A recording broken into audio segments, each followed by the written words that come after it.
Hey guys.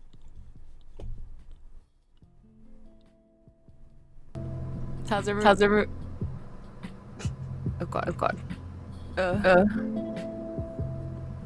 I'm not. I am. Am I double? I feel like I'm double. I think I'm double. Am I fixed?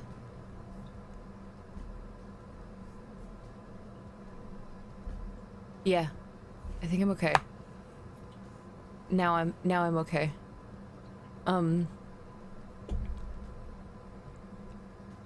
Yeah. So I was trying to make gnocchi before the stream so that I could eat something. And then I tried fixing the audio program, and it took fucking forever because I thought I had it fixed, but then something was going wrong, and then I went back downstairs and my gnocchi was like all over the stove because it had boiled over, and it was a big like lump of mush, and I started crying. No. So I luckily also put sweet potato in the oven, so I just have a fucking plate of sweet potato.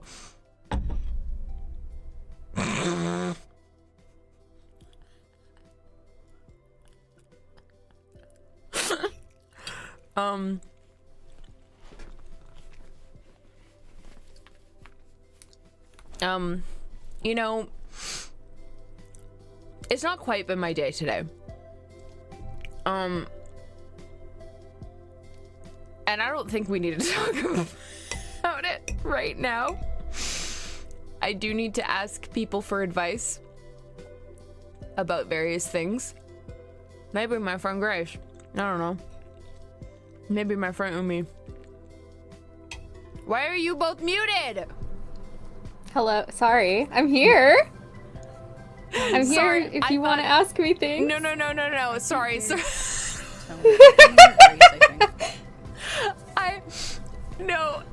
I was. And if the game is on, I can't hear it.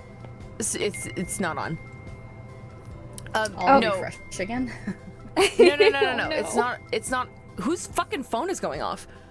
I'm sorry. That's No, it's my okay. stupid fucking brother. He forgot my key, and so I have to let him in a second. I'm so in sorry. 10 minutes. No, it feels like I'm yelling at you a lot, and I'm not. I thought that I had muted both of you.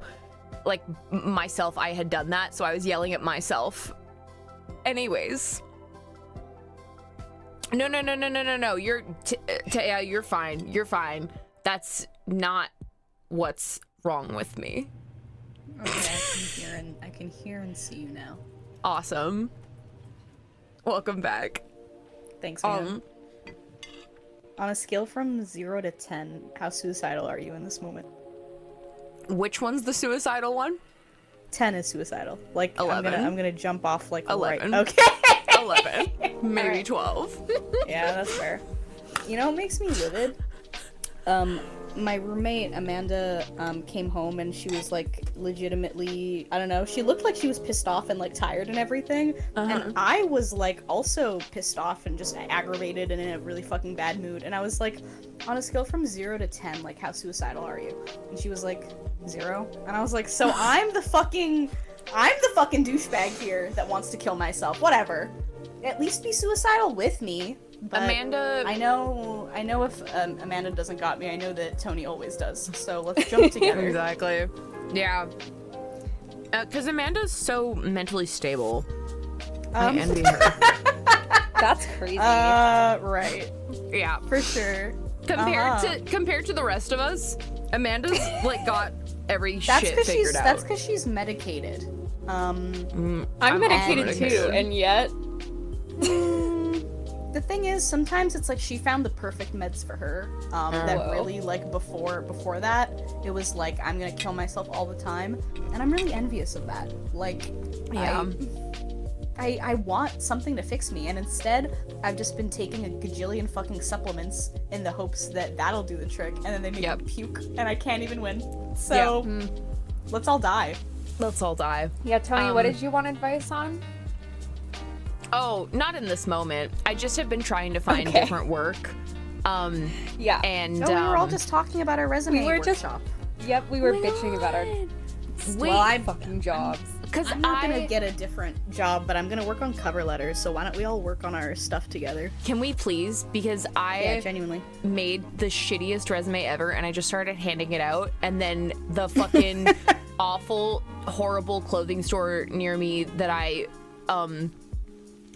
applied to out of obligation phoned me back within the day and was like, yeah, we'd actually love to get you in for an interview in like the next hour. And I was like, okay, sure. And then I went in and I was like, the vibes were so horribly off. And then like later after that, she was like, yeah, let's get you in for an on-floor test. And I'm like, For a I'm clothing so- store? yeah. And I was so Unpaid? suspicious.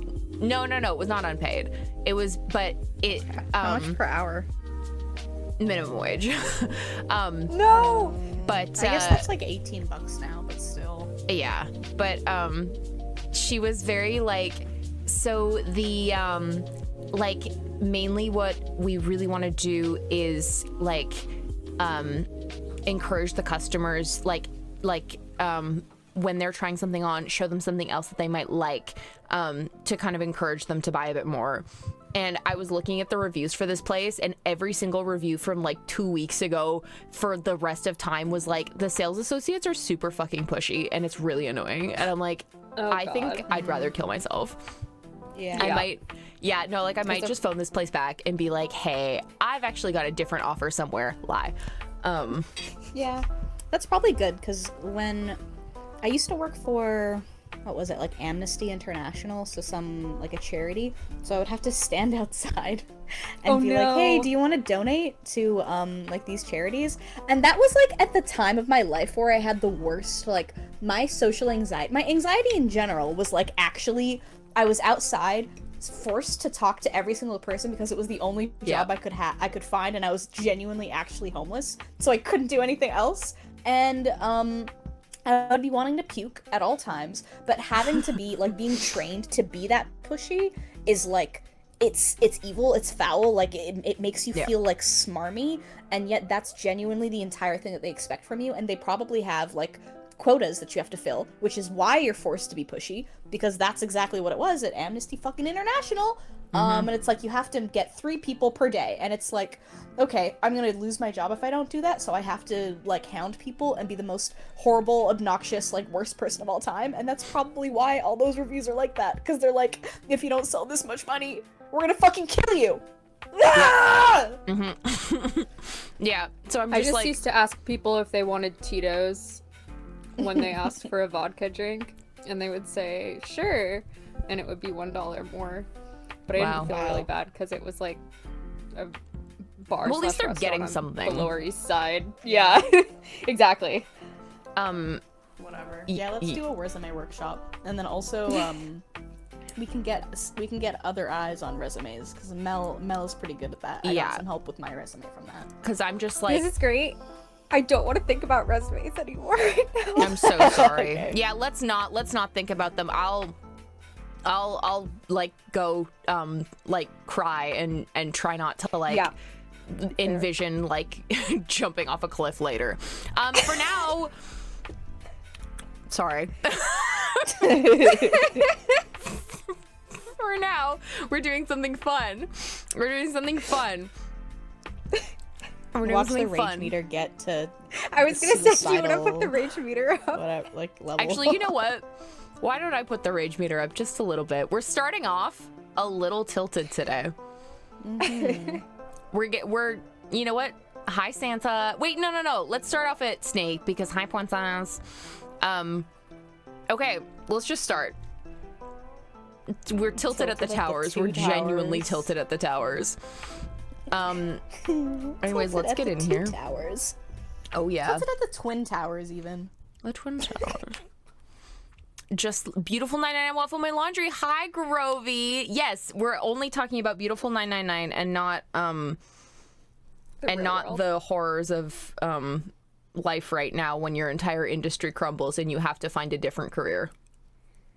Monday, I hated being back in office so much that I just drew an entire wish fulfillment comic of like what I was hoping would happen, which was that Lestat appeared out of nowhere and was like, I'm gonna turn you into a vampire and also give you a ton of money. And then I asked him if his mom was single, and he said she was. And then I used the fucking photocopier, the office photocopier, to scan it to me. Can you send it? Yeah. Can you Yeah, send I'll it, send it. please? Thank you. Okay. Anyways, we have 2 more endings to get to. Last time Yay. was, I can't decide if that, because okay, that ending was goated, but Clover's was like the most cuntalina, if that makes any sense. But like that guy took many bullets, and it was awesome. What was the last ending again? Snake fucking oh, sorry. We did not have game audio. You are so correct. Hold on. Last ending was we discovered that Ace was kind of the mastermind behind the whole, like, not the, like, behind the first Nonary game. And so he has this whole villain monologue of like, whatever, yeah, like I killed Clover, and I thought I killed Snake, but I guess I didn't. I guess it was someone else. And then he pointed a gun at Lotus's head and took her into a furnace, and then I remember this. and then Snake was like, well, I'm here and I'm queer, and let's get going, Junpei. And then they met. Junpei and Seven were very like, they were very, very cautious and careful to not say, by the way, Clover's dead. And then Ace was like, ha, ha, ha, Clover's dead, I killed her. And then Snake was like, I'm gonna turn into a demon. And then he did, and it was awesome. Okay. Ruled. Man, I gave- missed the best fucking one. Whatever. I'm so I sorry. forgot I only Sorry. watched a bit of the. I only watched a little bit of it at first. I'll have to rewatch that VOD. Yeah. That's all good. It was also... Okay, hang on. My stupid brother is here. BRB. Okay. Yeah, no problem. Sorry, I'm just looking at Grace's. She sent it in chat, so I'm assuming it's okay to show it. I'm gonna show it because it's fucking It's totally hilarious. fine, Hold on. How do I? Please. Oh my god. There's something up with my fucking keyboard where it's like the alt key is bringing up the Windows key. What the fucking shit? Whatever. My This is fantasy. actually awesome. I hate this. It's me, Lestat. Oh my god, hi Lestat. What's up? I'm here to turn you a vampire. Yeah, it's okay, sick. And give you money. So you don't have to work anymore. Dude, this would be awesome. Wow. Love Is your this. mom Everyone single say hi, right now, Gordon. by the way? Hi, Gordon. Bye, Gordon. Bye, Gordon. Wow, that was just like Half-Life. Dude! Hello, Gordon. All right, guys, let's get in here because we need to get a new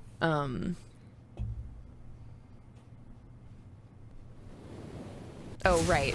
Sorry, we need to get to the we need to get to the flowchart. Can I ask you guys something? Oh wait, sorry. It really depends. I didn't realize we would be. Okay, can I ask you guys something? It depends. Well, you're not gonna like it, so I'm Okay. gonna ask it anyways. Okay. Did anyone know about that stupid fucking Super Mario movie before like 1 week ago? Like, did anybody hear No. about that at all? I think that I had seen a trailer for it like a long time ago, because I remember being so fucking filled with rage when at the beginning it's like when Bowser's like, check it out, blah blah blah, my stupid painting, and then he's like, it's trash, and I'm like, which Super Mario are we fucking talking about here? He would not fucking say that.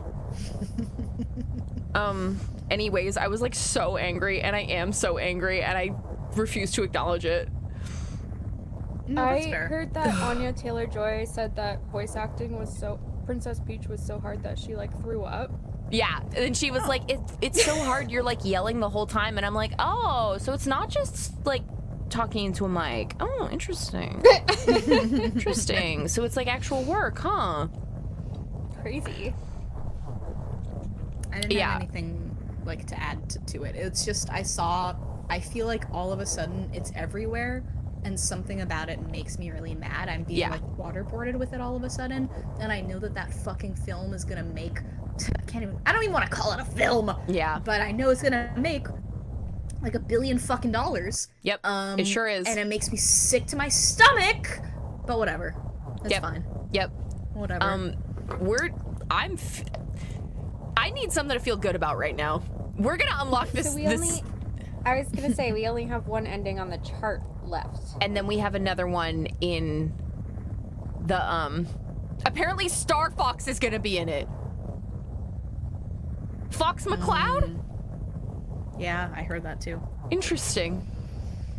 Isn't Toad I can't remember. Never mind. Someone that's awesome is Toad, but I don't remember. That's okay. Let's go on. Okay. Yeah, they'll butcher Bowser Jr. Don't worry about it. Yeah, they're gonna butcher everyone's fave.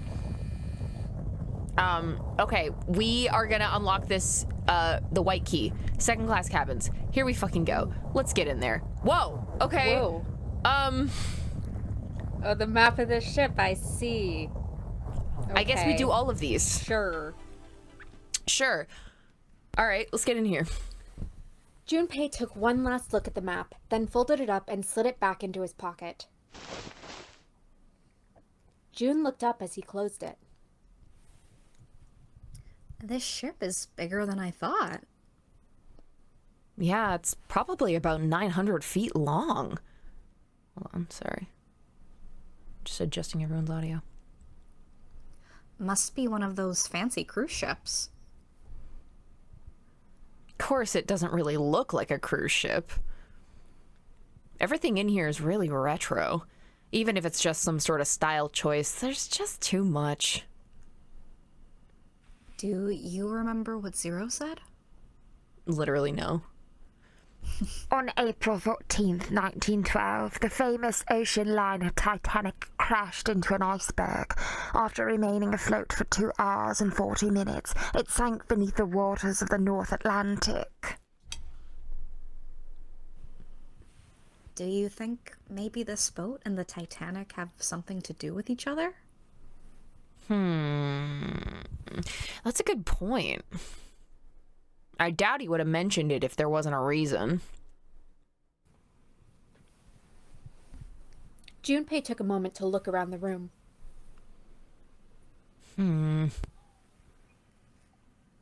Wait, when you say DW joke here, what does that mean? Doctor Who? Doctor Who? It's bigger on the inside. Don't worry, joke here. Don't worry, joke here. But it's bigger on the inside. Oh, I see. I got you, Taya. Oh wow. Do you think? Hey, why'd you make that is... face? This is awesome. Yeah, this is awesome. The actual Titanic? The actual Titanic? It was a TARDIS joke and it did not land. Wait, did they do it? Did they No, say but it was like June says it's like bigger than I thought. Yeah, it's probably about 900 feet long. It doesn't really, everything. And they always like don't people Where- always say when they get into the TARDIS for the first time like It's holy bigger- shit It's bigger on way the bigger than I inside. thought. But like, oh, I see. Taya made the TARDIS joke. I don't think it's your fault, Taya. It's not your fault. I'm having a really off day today. Anyways, the actual Titanic. You mean it like slipped through time and ended up here? See, we are Doctor Whoing. Just like my friend the 10th Doctor. Awesome. Before the ship sunk on April 14th, 1912, when Gallifrey fell.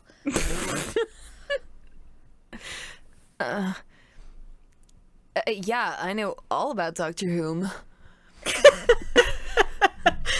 Guy that wants pussy so badly. Yeah, exactly. Yeah, I know all about Doctor Who. Huh? What the hell are you smoking? A Gallifreyan strain of weed. I'm sorry. Huh? Did I get it wrong? Junpei grinned and shook his head. No, that's not...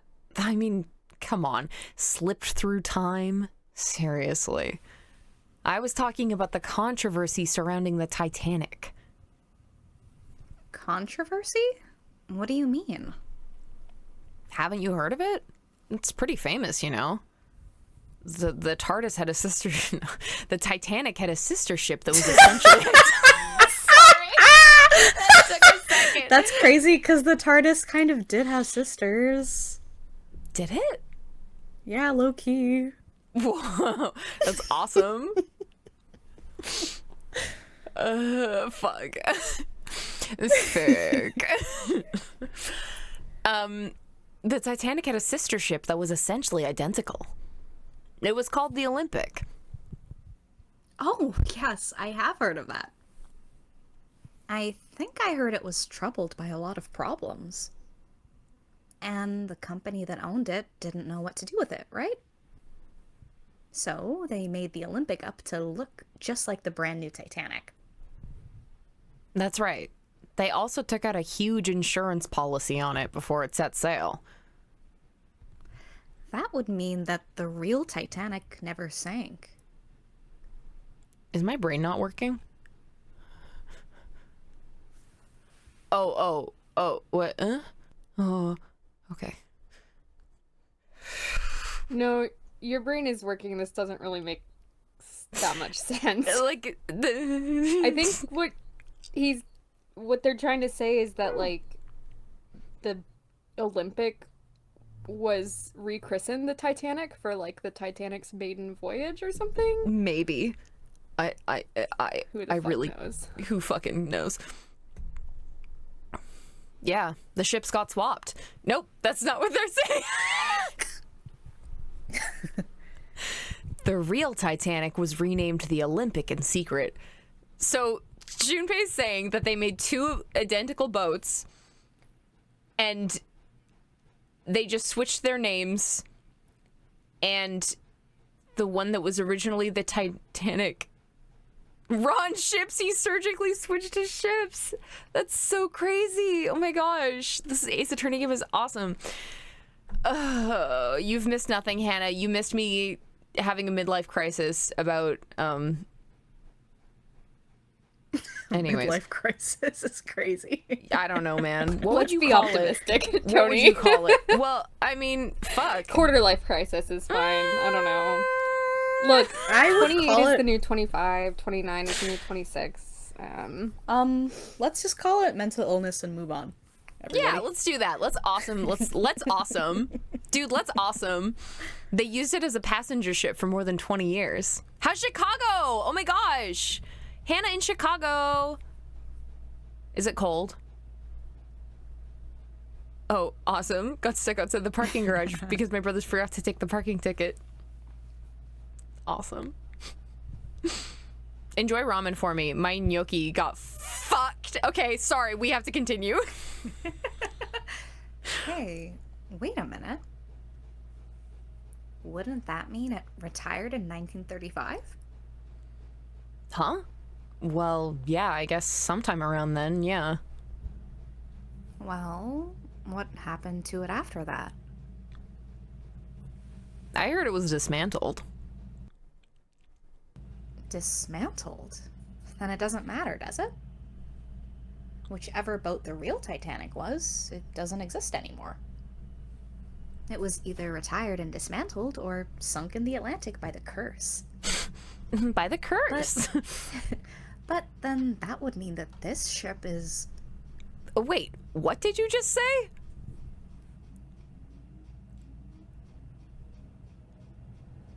I don't have 20 sub because I have the memory but I got accepted into a few master's programs. Yes, okay. Nice. I was what is the word? Not grazing.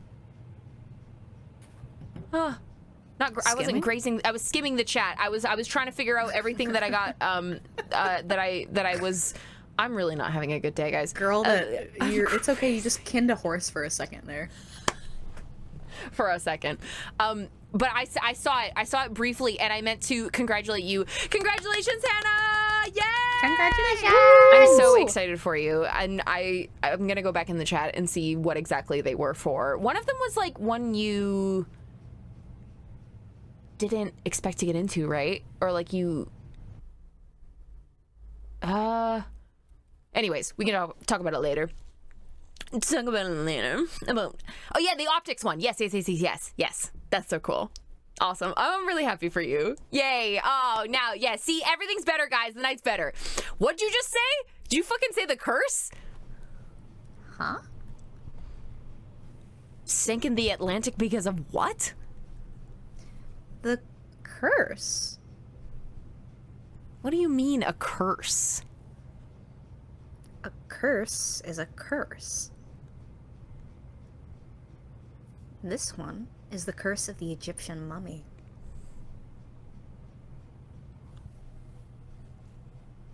Junpei couldn't understand how June had maintained a straight face to say that. Supposedly, the Titanic carried the mummy of the priestess Amun-Ra, which was stolen from a pyramid. And they say that the mummy had a history. Everyone involved with it died mysterious deaths. Come on, I'm sure you've heard it before. Those who open the coffin will be forever cursed. Haven't you heard that one? So you're saying the Titanic sunk because of that curse? That's right. June's eyes had lit up with excitement, like a child with a new toy. That's stupid. I don't buy it. It's true! How can you be so sure? That mummy wasn't just a normal mummy. It was really mysterious. Totally unbelievable. What is so unbelievable about it? Well, supposedly, she was really pretty. Pretty? Yes. But she was a mummy. That's right. She wasn't all shriveled up or rotten or anything. She almost looked alive. Oh, I get it. Okay, it's that thing. I don't remember the name. I don't remember the name where your body turns into some kind of wax, yeah? Sorry, I feel like... Hold on. Let me go to this filter and turn it down just a little bit so you don't hear every single smack of my lips. And I think that should be okay. I think I have thoughts. I think. Maybe. Do I think? And you am. think so much. This is debatable. I've never seen you without a thought in your mind, you fool. Actually, that's true. I have too many of them. Dude, wax, actually. The fat in it turns into some kind of, like, candle wax, right? And, dude, Tomodachi Life's coming out, and I'm going to put Asogi with Omniscient Reader's Viewpoint, and no one can stop me. Nice. Oh my god. Did you download the trial? Yeah, I did. It's pretty good.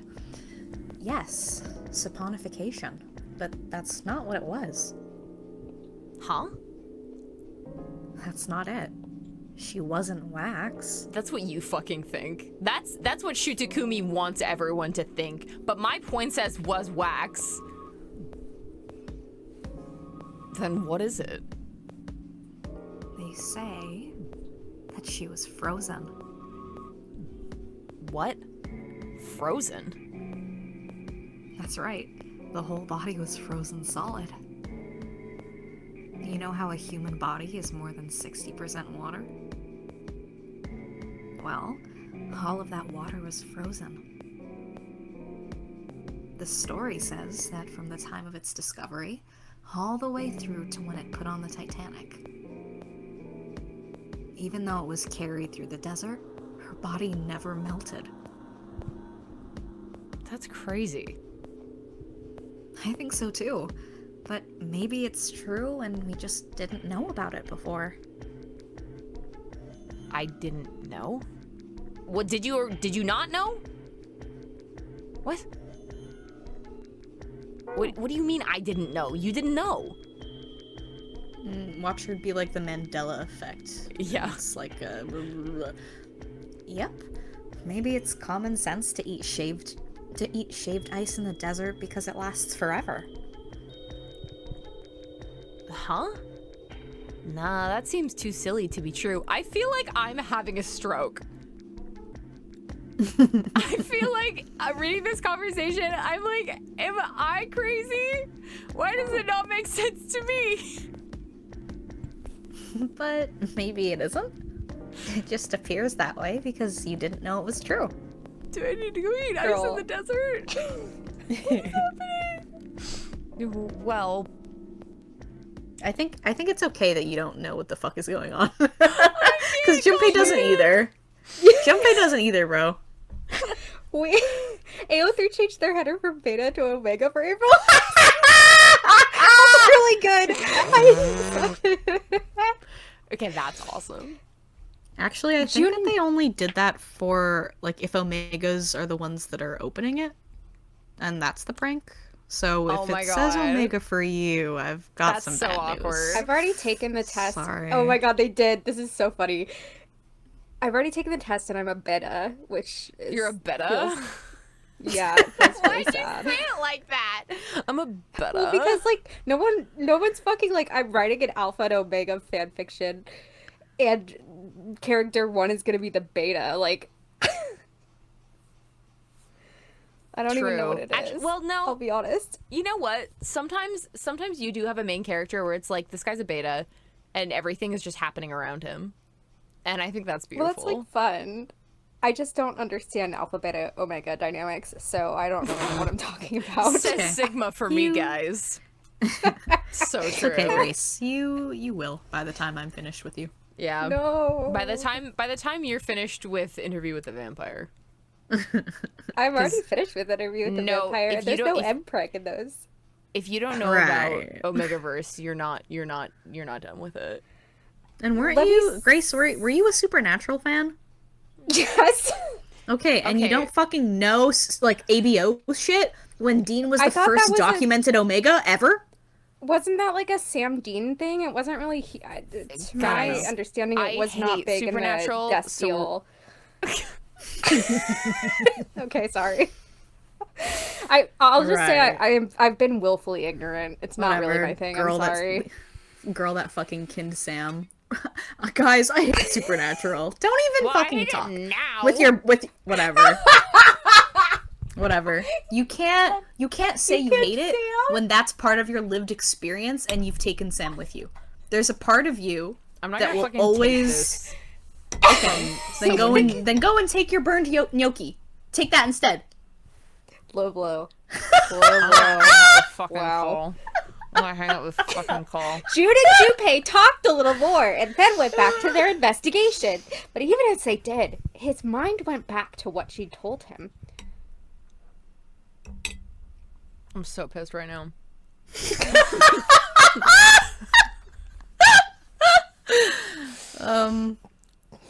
Apologies, my friend. My mental mood is hitting the floor and then the ceiling and then the floor and then the ceiling and then the floor and then the ceiling. Okay, fine. Can we talk about okay, guys, let's take a break for a second. Do Let's you play think the that game. Asogi No, I feel like you need to like get your spirits up, bro. Okay, do you think Asogi would be an Omega or a Beta or an Alpha? What do you An think? alpha! Okay. Alright, man. Fuck. That was so immediate.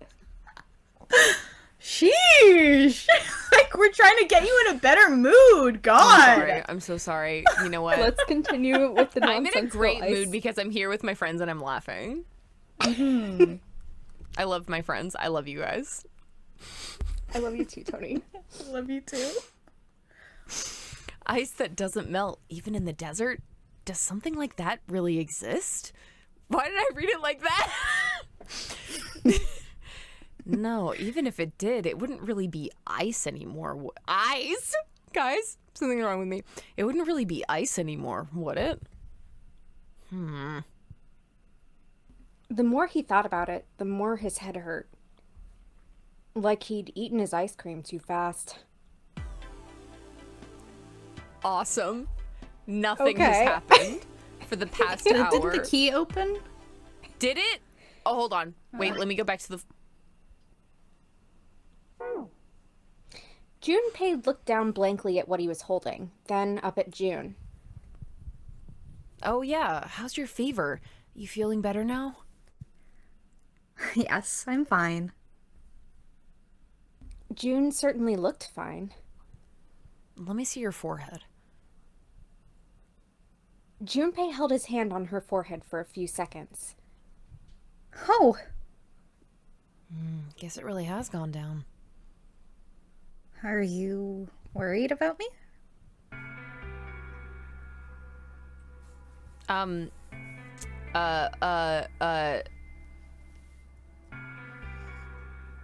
What was I gonna say? Oh yeah, about her like random fever. I feel like she got some kind of like poisoning. Like Ace poisoned her or something at the beginning or something like that. Like Ace did some shit and she's like, cause she dies. She always dies at the end. Like she didn't, like she just like fucking ate. She ate shit. She ate it. She ate him up. You don't think she's just in her heat right now?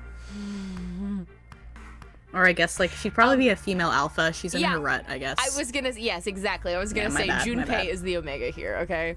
Yeah. Yeah, sure. Hey, come on, it's not like that. I don't give a shit about you. Hey, come on. It's not like that. Junpei did his best to act as if he didn't care. His best wasn't very good.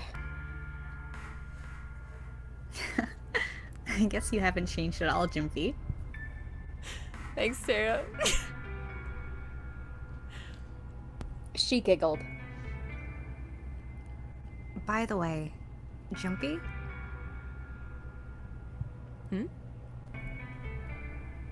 How did you end up here? What do you mean? I told you earlier, didn't I? There was a man with a There gas was a mask. man. Oh, sorry. You. That's you. It's okay. Don't worry, man. There was a man with a gas mask when you got home at night. You inhaled some white smoke and passed out. When you woke up, you were on D deck. Damn straight. He's like overcompensating because she's a female alpha and he has a Yeah. complex about it, so he's like being extra mask. Exactly. Yeah. Damn straight he is. But. But is that really the truth? What? Jumpy, are you hiding something from me? No, why would I? Well, if you think about it, this is awfully suspicious. Sorry, I'm just gonna move this away from me. Yelling into it. Why would two childhood friends bump into each other in a place like this? Hey, I could ask you the same thing. Are you hiding something? What would I hide? Well, I don't know. Anything? I mean, you're hiding it. How would I know? You mean like the number of men I've dated?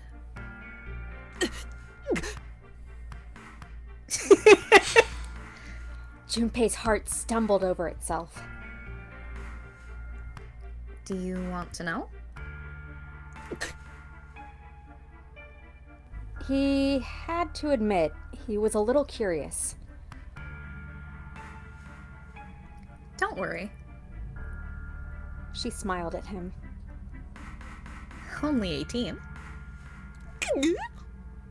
Blue? Times 0. Yeah, I guess I just haven't met Mr. Right yet. I feel like we've... Yeah, okay. Yeah, we've done this. We've done this. Okay. Can I be done now? Mr. Right? Isn't that key open? Like, or... Is it Yeah, open? but like Oh, it's we open. haven't gone through all the dialogue options yet, I guess. Oh, I see, okay. Mr. Right. Okay, key is open. Let's... He almost fell into the sweet potato. Do you think that, Naramitsu would be, like, beta for beta? No. What do you think, then?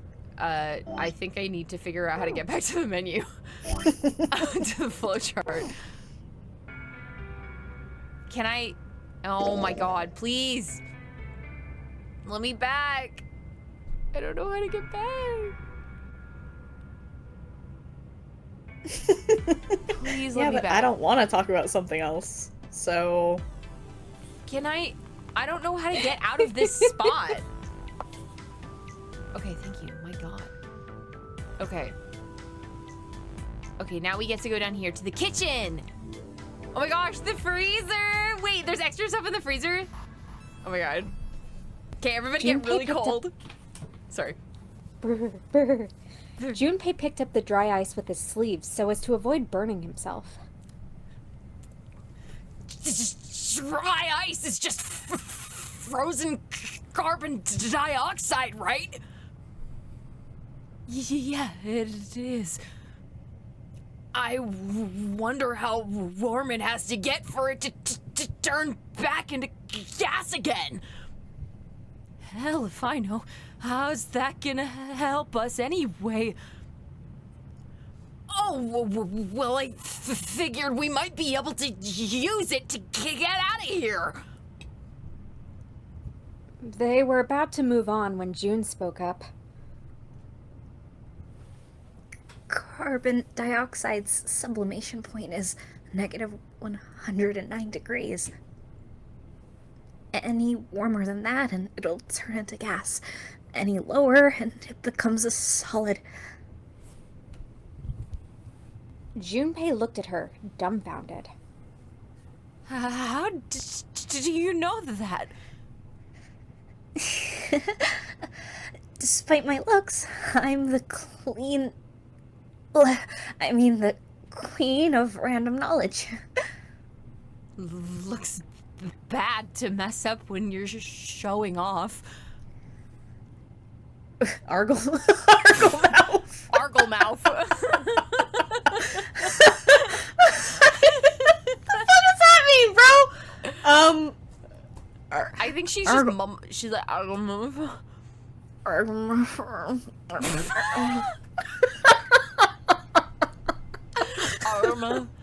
Oh, you're so cold. Your mouth's going numb. Yes, wash white. Wait. You're just doing that on purpose, aren't you? June giggled and did her best to hide her guilt. At least she was still feeling good enough to joke around, Junpei told himself. Come on, guys! Don't you think that's kind of weird? I wonder why it doesn't turn into a liquid first. Santa was now shivering at an astounding rate, but his curiosity seemed unaffected. Have we've did all this. We've did all he want out of the freezer now. His patience was wearing thin. How the hell would I know? And how the hell is that gonna help us get out of here? We don't have time for this crap. But it can turn into a liquid. Junpei stopped mid-sentence, surprised by June's interjection. Carbon dioxide turns to liquid if you put it under high enough pressure. This isn't really a good time for a chat about science. But I was wondering the same thing. Wondering what? Wondering why carbon dioxide doesn't turn into a liquid unless it's under pressure. Right? It just seems weird.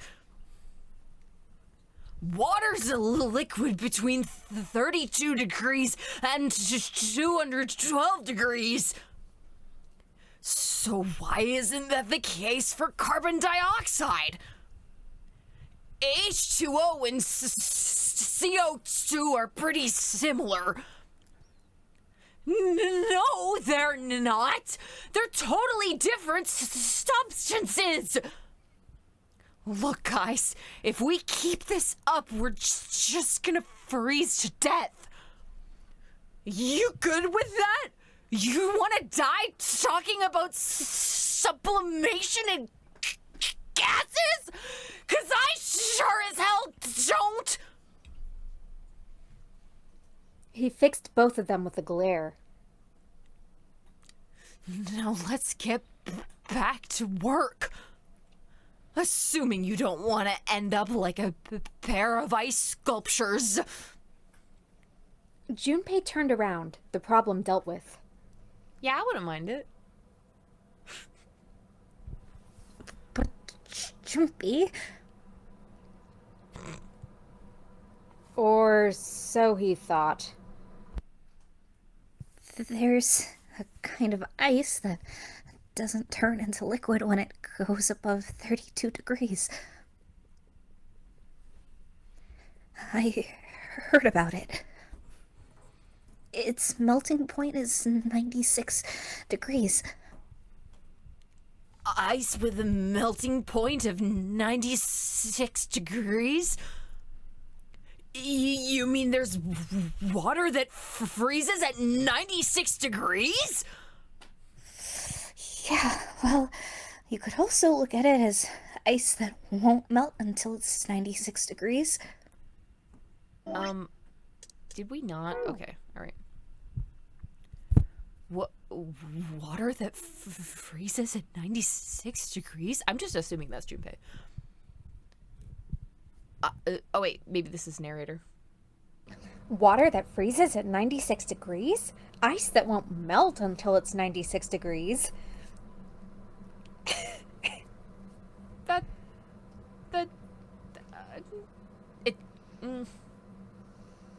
Because if we say that's interesting, we're gonna get the same explanation we did before. It doesn't matter. Maybe we'll say it doesn't matter. Well, it doesn't matter. We need to focus on getting out of here first, or we won't be talking much longer. He did his best to pretend he'd heard nothing and resumed his investigation of the room. Awesome. Oh. Should we go back and do the other Oh, option? the key isn't unlocked, I see.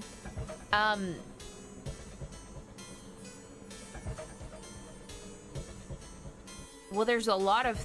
Maybe it's escape the freezer. I don't know. Let's see. Oh, we want to hear more. It was unlocked before. Oh, piss and shit. I relocked Damn. it. Now.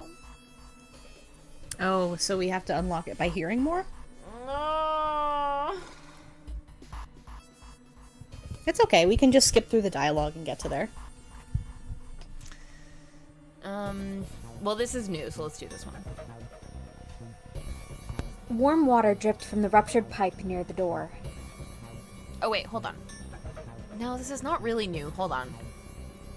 So let's close. Blah blah blah. Doorknob set. We need to. Thank you for the posture check. I'm gonna eat this piece of yam. No, it's not a yam. It's a sweet potato. Thank you. And while you're drinking your water, you can think about who would be an alpha, beta, omega between Naramitsu while we're skimming through all of this.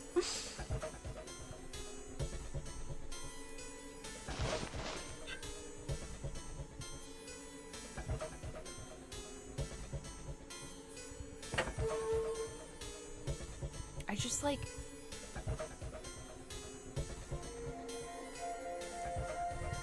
I don't know.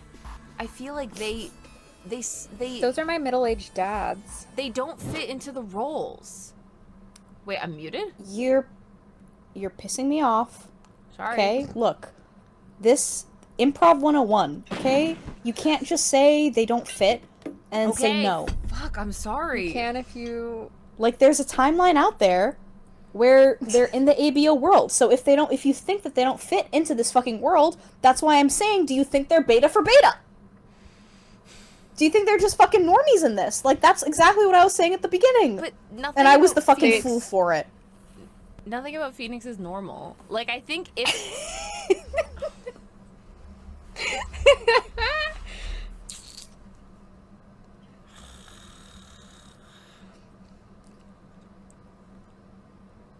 Also, guys, ABO without the slants is a slur.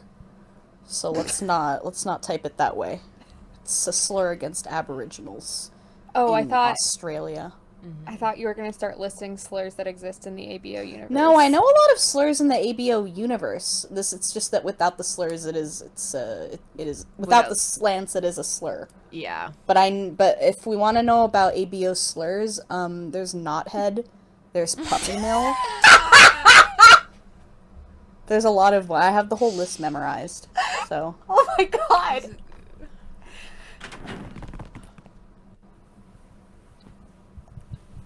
The door gave way easily, and all three of them tumbled out of the freezer at once. I mean, it's probably fine just as long as we do like I don't know, like it's a learning, just so everyone knows from now on. I don't know. Yeah. I mean, Is this new? is it? No. What? Oh, Santa. Oh, Santa. I loved when he just fucking... we have all learned Do we something, have to go back and to that's so beautiful. Dry ice and That is so say beautiful. that we do care about water. Dude, I don't know enough about ABO for this. I honestly don't, because I cannot make an educated... I think Phoenix is definitely not an alpha, I'll say that much.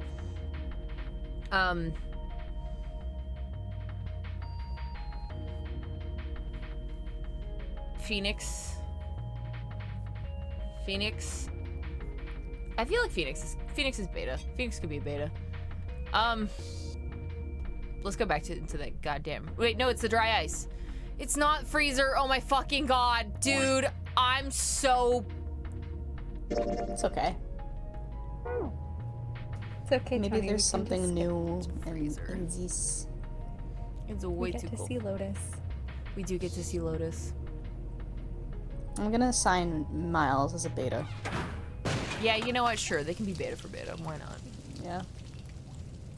Maybe the world is full of possibility. Wait, Edgeworth thinks he's a beta, but it turns out Manfred von Karma suppressed his ass with crushed pills in his food. Yes! Developed a second. Guys, that really happened to funny. my friend Gintoki Sakata from Gintama.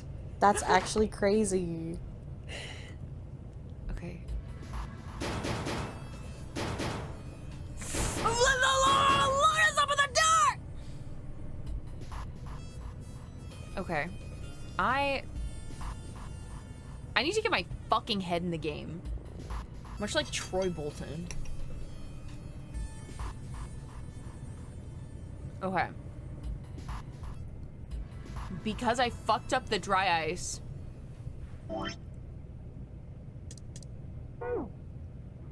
Thank you. Burger's hard. You want it out of the freezer.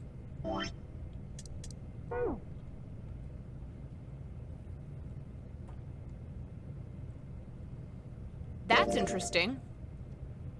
Now that was difficult to ignore. Junpei had to ask. So what's this ice with a melting point of 96 degrees called? I heard it. It's 9. Ice 9? Originally, Ice 9 was a made-up substance invented by a science fiction author. But recently, scientists have discovered that a substance actually exists. Wait, hold up. So is this thing called Ice 9? Or is it water? Like I said, if the ice is over 96 degrees, it'll be liquid. If it's under that, it'll solidify. So, you could think of it as a polymorph of H2O. Here, think of it like diamonds and graphite. They're both made of carbon, right? But depending on the structure of the crystallization, the hardness and structure are completely different. So you're saying normal water and this Ice 9 are like that? Yep. She wasn't finished. Have you ever heard the story about the crystallization of glycerin? I actually have, June. I have.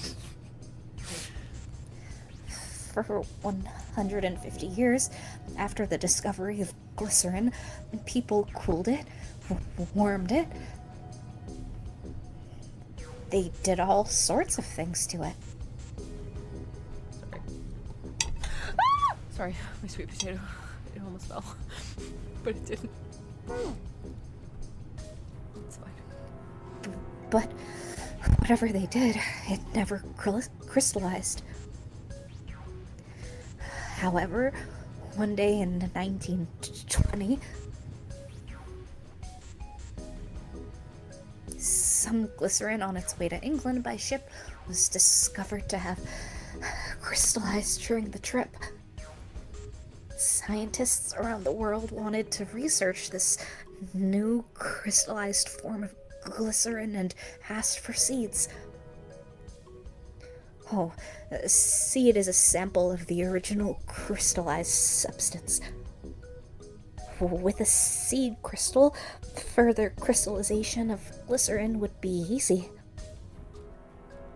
However, something very strange happened. Not only did the glycerin encouraged by seed crystals begin to crystallize, even the samples nearby did, even though they were tightly sealed. Did we get this graphic last time? Is this the new thing? I can't remember. And it didn't end there. After that day, it doesn't matter where in the world it is. All glycerin crystallizes naturally when cooled to less than 64 degrees. Before that day, no matter how glycerin was cooled, it refused to crystallize. But once the crystallization has begun, it was almost like... how do I put it? It was almost like all the glycerin in the world was communicating. Guys, that's what quantum entanglement kind of is, low-key. Actually, maybe not, but like low-key kind of... communicating in some way that we can't see. Yeah, Hannah, so I've discovered this thing called quantum entanglement.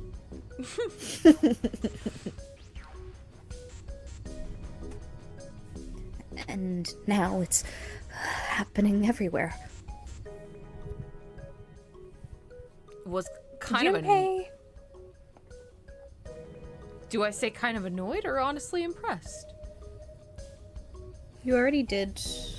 Well, I don't know. I don't think it would lock it again, but I'm scared. Would it lock it? I don't know. I couldn't say either way. Impressed is safest? Okay. was honestly impressed. Listen to women? Alright, let's do it. Okay, unlocked again. Yahoo!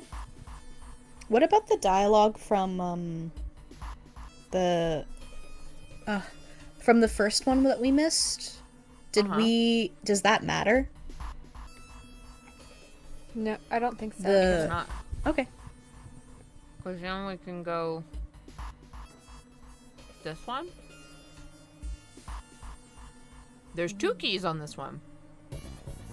Okay. Chemical closet. Who's in here? Oh, hi, Clover. Okay, hold on.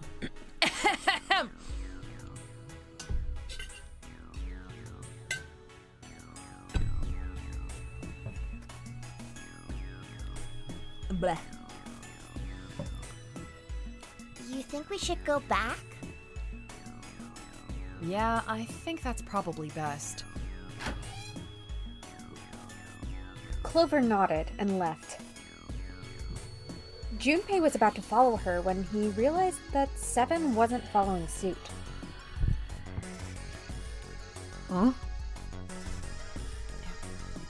Hey, Seven. What's up? Oh, well.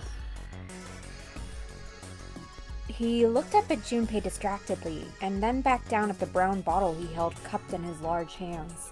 Yeah, all of us excited to talk to Clover versus Clover immediately leaving. Heartbreak. Is that a medicine bottle? Oh, curious about it. Here.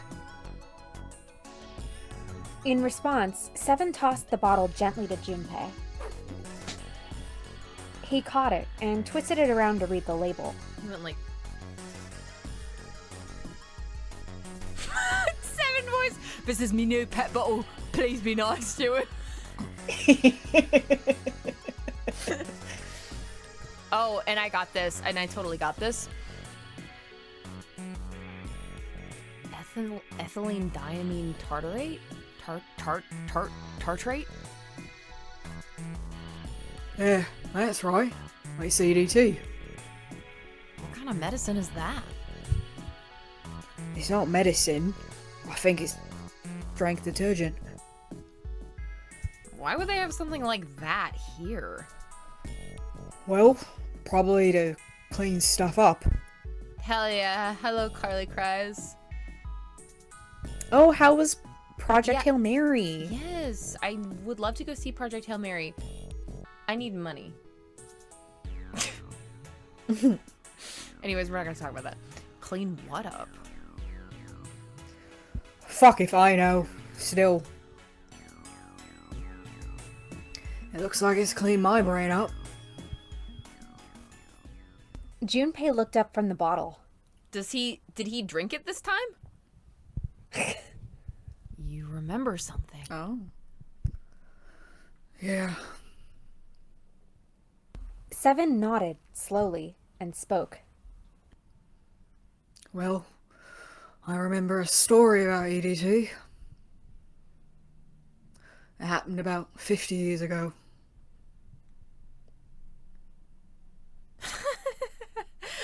Umi, I literally forgot he said that. You ad-libbed that. Wow. Thanks, Umi's guys. just so locked into Seven. Well, it's like really hard to do this stupid fucking accent that I did as a joke. Now I have to commit through with the fucking bit, but that's And we've fine. all It's been good committing practice. to it. Yeah. There was this factory somewhere in America making big old EDT crystals. They were making it to sell an industrial strength cleaner, like I told you before.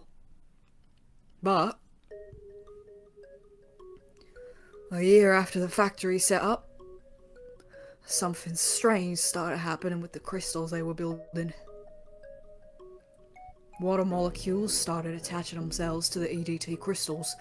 This made them into a sort of mutation of the original crystals called a hydrate. Once the crystal turned into hydrate, it's useless as a cleaner. The factory had to just dump the crystals. As a hydrate, they were useless. Stop playing with your molecule. Never. What does that mean? But it didn't end there. I thought you were saying that to me, and I thought that I was like sitting here like fucking fiddling with my cuticles or something. It's like, stop playing with your molecule. After that day, the same thing started happening in EDT factories everywhere, even ones nowhere near that first American factory. They'd been making crystals the same way, with the same materials and the same equipment and environment. You mean this molecule?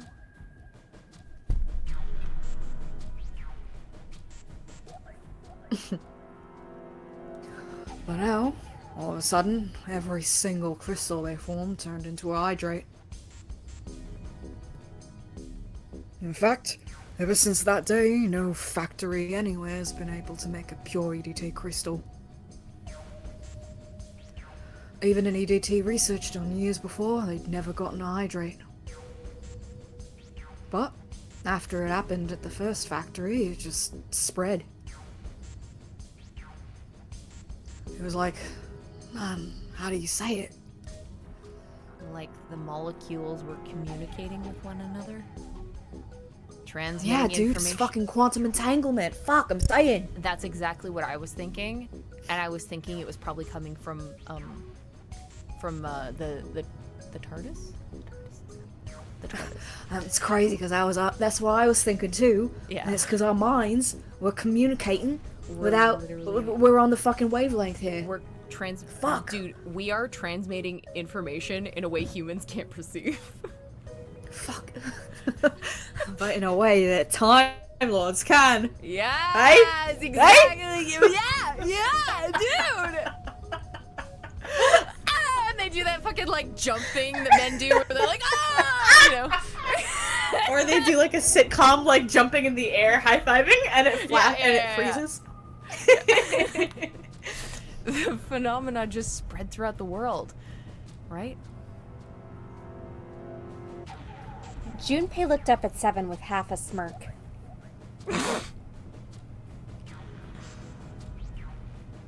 Seven stared at him, dumbfounded. Yeah, that's it exactly. But how did you know? I heard another story kind of like that one. Also because our brains are melding together. Because our brains are both right in the wheelhouse. Call that transmating. Oh shit. When? And then the freezer. What? The freezer? Yeah, it's because I'm sort of like a molecule. I'm participating in osmosis, and I'm breaking through the holes in the tiny holes and whatever. Can you stop talking about breaking cell through my wall. holes? That's fucking, Yeah. it's fucking Yeah. weird, man. Fuck. Yeah, sorry. As an alpha, I just can't help it. You know, I'm going through my route right now. This fucking guy thinks he's an alpha. That's crazy. Wow. Would it be awesome if Snake was a beta? Or not Snake. Snake is, well, no. Sorry. And I didn't even mean to say beta. Wouldn't it be awesome if someone was an omega? Can we just, like, pretend I said that instead? All right, man. Let's move on. Let's keep on going. Ooh.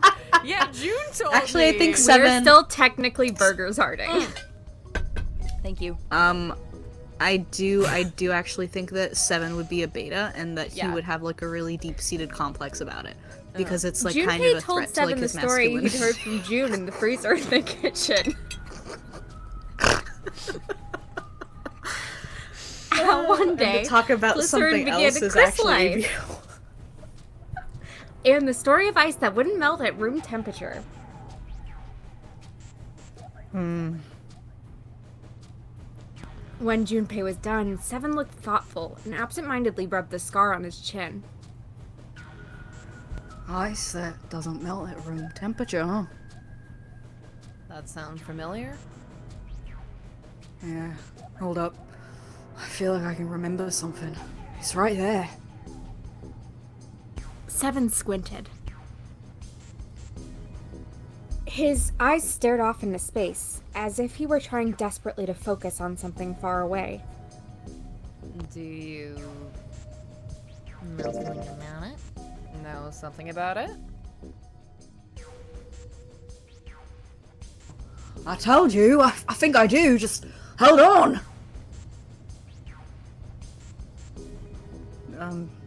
It was... Seven thought hard and mumbled to himself. After a few minutes, he gave up. Ugh, damn it! Why'd you have to ask me some dumbass question? I totally lost my train of thought.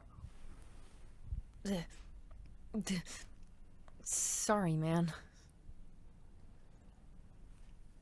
As Junpei was trying to figure out what on earth he was going to say next, Clover's shrill voice pierced the room. Hey! What are you two doing over there? Why does it smell like someone's fucking heat? Sorry. What does the burgers burning means? Like, It what means are that, like what is burgers this? hard. Burgers hard means that we stop fucking around and we play the game and we focus. When the burgers are burning, it means we're failing at doing that. Where did this come? I've never heard us say this before. Is a long time ago. It was because Okay. Jet and I were playing what was it, VR chat? Yeah, VR chat. Yeah, and we were playing a burger, like a kitchen burger making thing, and we had to work together, and there was like burgers easy, burgers hard, and I had the Simon Blackquill What? model, This like is where VR it's chat from? model. Yeah. And we were being Athena and Simon, and Jet was Athena and I was Simon, and I was really intense about it. And so I kept just saying, burgers hot! Burgers hot! And then that somehow evolved into this. Oh. Okay. Yeah, well, that's the story. Well, the thing about that is that the burgers aren't halal, so they're of no like I don't care. I will not pay them any mind, and they can continue to burn. So Right, that's the thing right. about that. Right. Right. Okay. We may have to forcibly mute Umi. Yeah. Stop wasting time and get over here! Oh, actually, they're halal burgers. They're tofu burgers. I don't think I saw or heard anybody blessing the tofu. So Oh, okay. sorry. Okay, we're coming. Jeez! Seven looked at Junpei. Oh, well. Look, if I remember anything, I'll let you know, alright? Every bean is blessed. Right now, we need to get the hell out of this room, though, okay? With that, he turned and left. Junpei, his mind still occupied with the story Seven had told him, slowly followed. Okay, yes, okay, now that's unlocked. Did we do the operating room?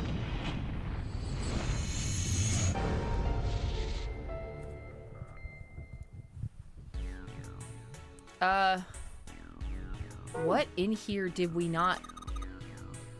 An operating table. Do you think old operating tables looked like this? I have no idea. Cool. Does this mean that we have to go through that there's something in here that we have not clicked on, that we didn't click on? Oh my goodness. This bed doesn't look very comfortable. No. What does it mean?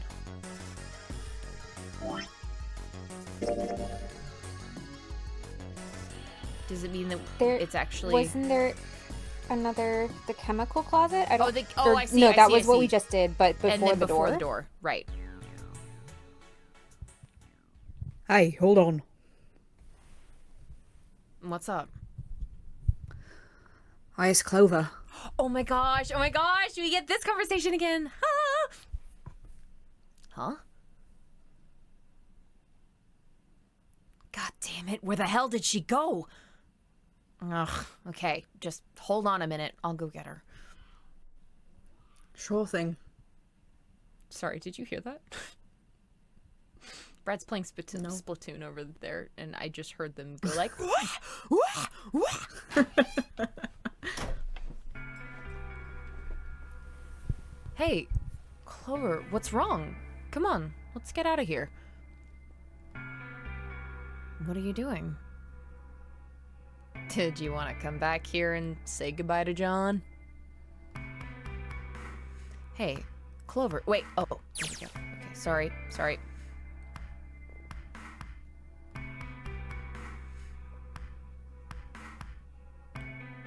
Grace, do you want to start from Junpei left 7 at the door? Sure. Junpei left 7 at the door and headed back to the operating room. He found her, standing next to the operating table. She was staring at the mannequin. Hey, Clover, what's wrong? Come on, let's get out of here. She didn't respond. If she hadn't been standing up and breathing, Junpei might have thought she was dead. What are you doing? Did you want to come back here and say goodbye to John? It wasn't the best joke, but it was something, an attempt to lighten the mood. Clover didn't laugh. She stood stock still and said nothing. Hey, Clover, can you hear me? Perhaps it was something he'd said, or perhaps it was something else.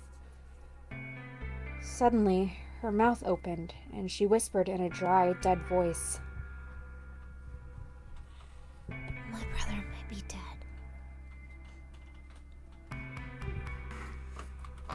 Huh? That's why we couldn't find him. If he's dead, I'm going to be next. Suddenly, the operating room felt very, very cold. What are you talking about? What's wrong with you? He gave her a small shake, but she still didn't respond. The silence grew heavier. Junpei, Okay, what do wait. you want to do? Was there another choice after this? Like, do I still give her the 4-leaf clover and then there's another choice after this? Give her the clover. Right, yes, okay. Thank you. Oh, yeah. He didn't know why, but suddenly, Junpei remembered something he'd been given earlier. It's in my pocket somewhere. Here it is. He reached into his pocket and dug it out. A 4-leaf clover. Santa had given it to him in the second-class room. He held it out to Clover. Hey, did you know? Each leaf means something. Hope, faith, love, and luck. That's what a 4-leaf clover stands for. Take it. Use it as a good luck charm. He pressed the 4-leaf clover into her hand. Listen to me, Clover. No matter what happens, you can never lose hope. You have to remember what's most important, and that's to have faith and to have love. If you can remember all those, that'll bring you good luck. Snake, I mean, your brother, he's not dead. He's alive somewhere. I'm sure of it. You've just gotta believe in that. Clover stared at the four-leaf clover in her hand. He could see tears start to form at the corners of her eyes.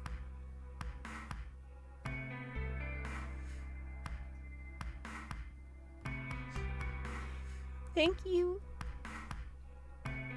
Her voice was tiny and broken, and as she spoke, she started to cry. She tried to hide her tears by looking at the floor, but it did little good. She wiped away tears with the baggy arms of her jacket, but more quickly took their place. No matter how she tried, she couldn't stop crying. Her tears made small, wet circles on the floor.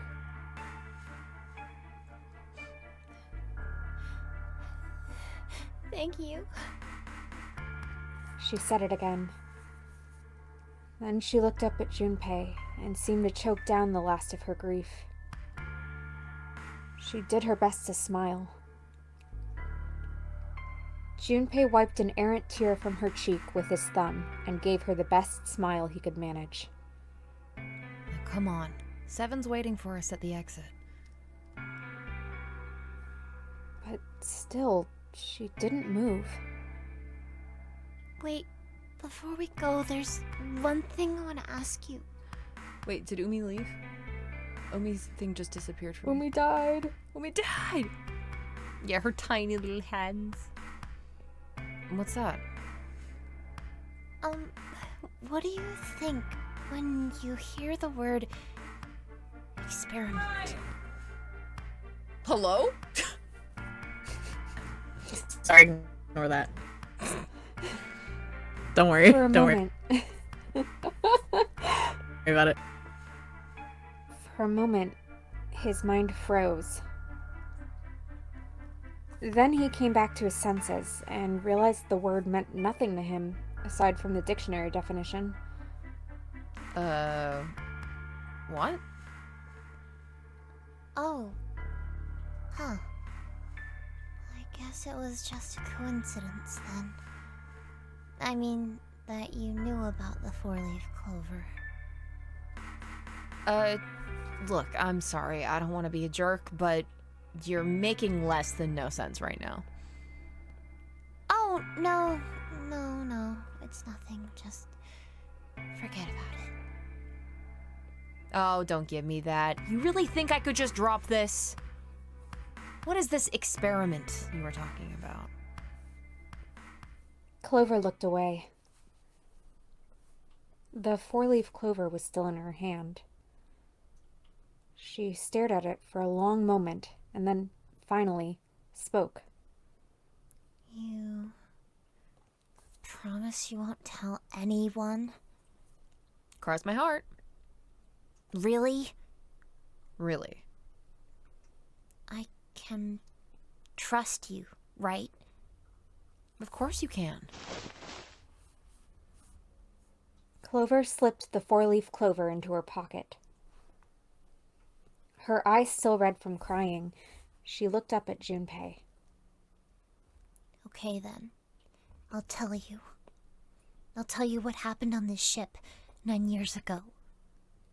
Wait. On this ship? Yeah. This ship. He was entirely lost. He had 1,000 questions, but it was probably best, he thought, to save them until Clover had finished. Do we get to know now? It was an experiment to test some sort of psychic thing, communicating through these fields that you can't see. Fields that you can't see. He'd heard something like this before. Clover nodded. Like, think about this. She pointed at the operating table. On top of it was a somewhat mismatched medical mannequin, whose parts had been swapped with another mannequin. I feel like we did all this. We did. Okay. Yeah, the Lock Socks ship of Theseus. Okay, let's say, sure. Patch it up. Yeah. Well. What would you do if that was your sock, Junpei? Well, I guess I'd patch it up. Get some cloth and close up the hole. But what if another hole opens? Might add another patch, I suppose. What if another hole opened after that? Another patch, I guess? Well, let's say you just keep adding new patches. Until eventually the original cloth of the sock is totally gone. Once you get to that point, can you really say they're the same socks you started with? That's tough. Junpei crossed his arms. So, that's the lock socks thing that we already talked about? Yep, and the ship of Theseus, like I was talking about before. So that was not any different, at all. Which is really interesting, because that, so that really was not, why is that not locked? Why is that, is there something in the operating room we actually have to do differently? What the fuck is going on? Hey, I'm gonna start kicking people in the dick!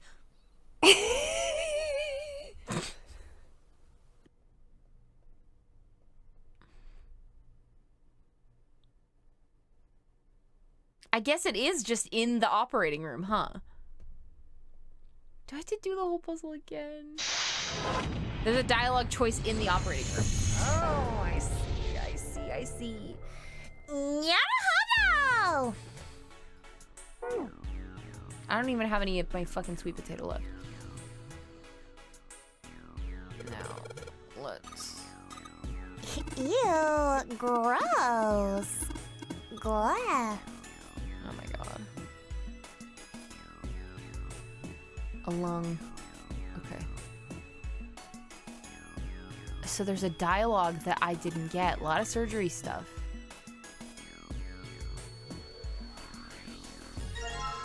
Okay, we got a scalpel.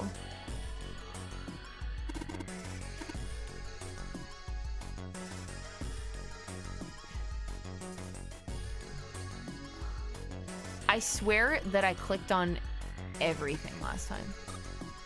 It's a heater. Did we ever look inside the heater?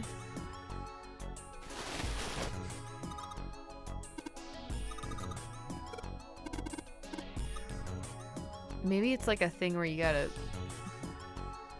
click on it a whole bunch of times.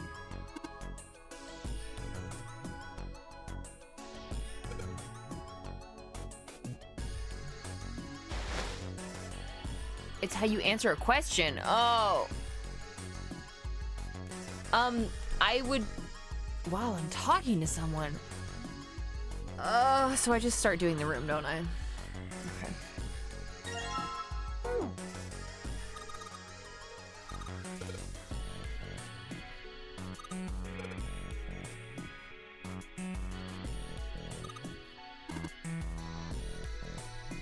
Yeah, let's all shit our brains out. Yeah, thank you so much, Earl. I think I clicked on everything over here. John. That was going on there. You can just skip to the cutscene, can I? How? How do I do that?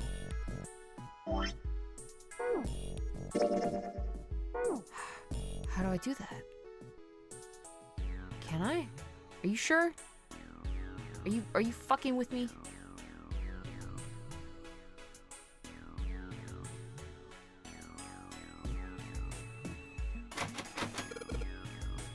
When you're talking to Seven. It's the chemical closet one? What? But I did that one. I did it. I did it. Oh my god.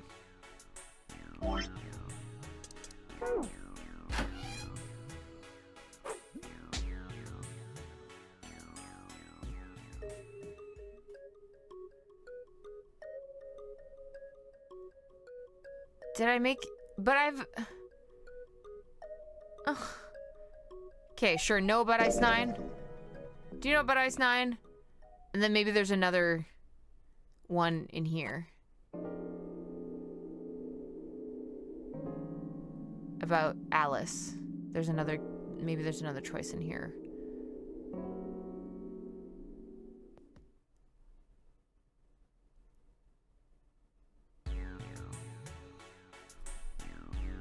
Fine, whatever. I literally don't even care. It's fine. it's literally not like I care. Okay. Now where is this? The chart room. Pocket watch. Oh, hi. Who's gonna be Ace? Sorry. My friend just, sorry. I actually need a minute. My friend got me with the most fucked up April Fool's joke, and it's actually making me want to kill myself. I'll Just be give me Ace for like, now, give me then. like two minutes. Or May I maybe be Grace Ace? can. I'll be Yeah, Ace, go for it. Tony, because... Oh, a pocket watch. Might I take a look at it? Hey, man, what are you doing over in this room? Oh, I just thought I'd come check up on the two of you. Normal, I'm not evil. Is there a problem? Yeah, you. Well, not a problem, but... Well, not a problem, but... That's a lie. I wanted to get rid of Ace. I sent him to the wheelhouse at the beginning for a reason. I wanted to talk to Clover alone. There's something I want to ask her. And I don't want anyone to overhear us. I'm pretty sure Clover won't talk if there's anyone else around. I'm a little desperate to send him back, quick. He has to leave. Oh, I see. Of course. I apologize for the intrusion. Well, best of luck.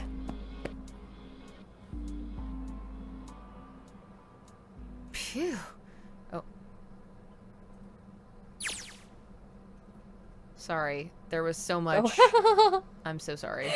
We can just skip it, it's fine. Okay. Yeah, I mean, I just said phew. Phew. Junpei let out a sigh and brushed a few drops of sweat from his forehead. He turned and found himself looking straight into Clover's eyes. She'd heard what Ace had said. She regarded Junpei with caution. What was that about? She was clearly suspicious, and with good reason. Why are you looking at me like that? Junpei's eyes widened, and he held up his hand in a gesture of innocence. Oh, no, it's not like that. What's it like, then? I just wanted to hear the rest of that story. I didn't get a chance to ask you about it until now. What story? About the experiment. Remember? The one you started to tell me in the operating room? You said something about an experiment that happened here 9 years ago. Clover bit her lip. She stared down at the floor for several long moments, and when she spoke, it was barely audible. I'm sorry, but I don't want to talk about that right now. I'm just not in the mood, okay? You understand, right? I keep thinking about my brother. I can't stop. I mean, who would do something like that to my brother? I can't forgive them. I'm not gonna let them get away with it. They're gonna pay for it. I promise. So... Her shoulders were shaking. Drops of blood had sprung up on her lips where she was biting them. She wiped it off and looked up at Junpei, her eyes fierce and angry. Junpei, who do you think did it? Her voice was cold and scarcely above a whisper. Junpei gulped. I gotta have one last. Well, if what 7 said was right, then there would have had to be at least 2 of them. You need at least 3 people to open the numbered doors, and if you subtract Snake, that means there were at least 2 other people. You're right. So what does that mean? Well, if we just look at the bracelet numbers, we should be able to figure it out. Who could have opened door 3 with Snake? Well, really, who and who, or who and who? You mean it could have been 4 people? Well, technically it's possible. I don't know. That doesn't seem very likely. Why? I'll tell you later. Why don't we just assume it was only 2 other people for now? Okay. Got it. Let's do that then. Then who do you think it could be? Junpei crossed his arms in thought. Snake's bracelet number was 2. Which 2 bracelet numbers added to 2 would give a digital root of 3?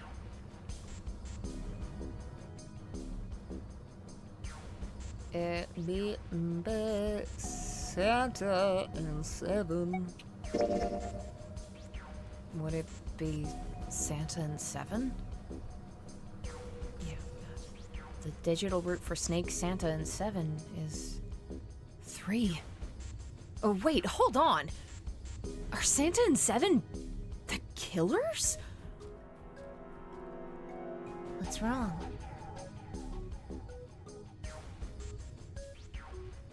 Clover looked at Junpei, and he looked back at her. There was no point in hiding it. The killer. Well, I thought about it, and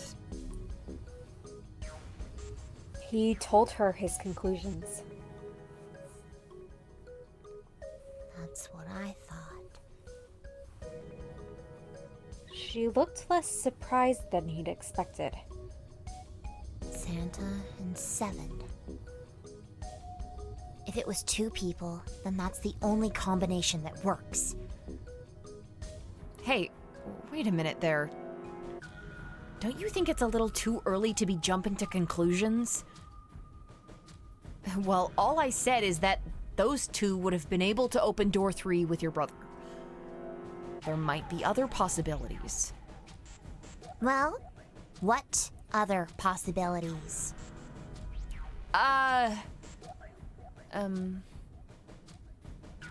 He didn't have an answer. He was ready to admit defeat when Clover spoke. Are you saying that you think it was 3 or 4 people? I really don't think that's likely. Why not? Can I borrow your pen and paper? Clover put her hand out expectantly. Yeah. Here. Junpei pulled out his pen and pad of paper and handed them to her. She opened the notebook. Maybe a 4th person or a 5th person could have helped. And wrote down several simple addition problems. Eventually, she had 8 which provided a digital root of 3. Yep, I so got it. Just making you go through all of them. What's this? These are the combinations for 3 or 4 people. These 8 combinations are the only possible ones. I see. Junpei? Yeah? That was more of like a...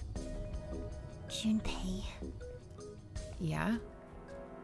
I can trust you, right? Of course. Why would you need to ask that? Really? Yeah.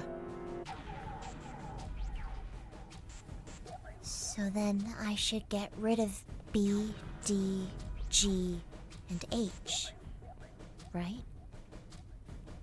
Of course. Just cross them out. He did not understand what she meant by that. And you should take yours off too. The ones with 4. So, what does that leave? A and E.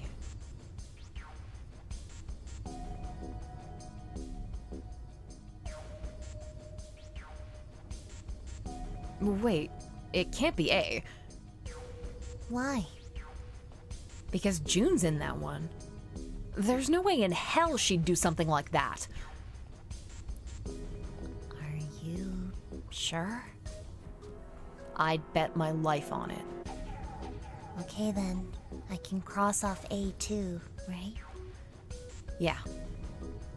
Well, what have we got left? E.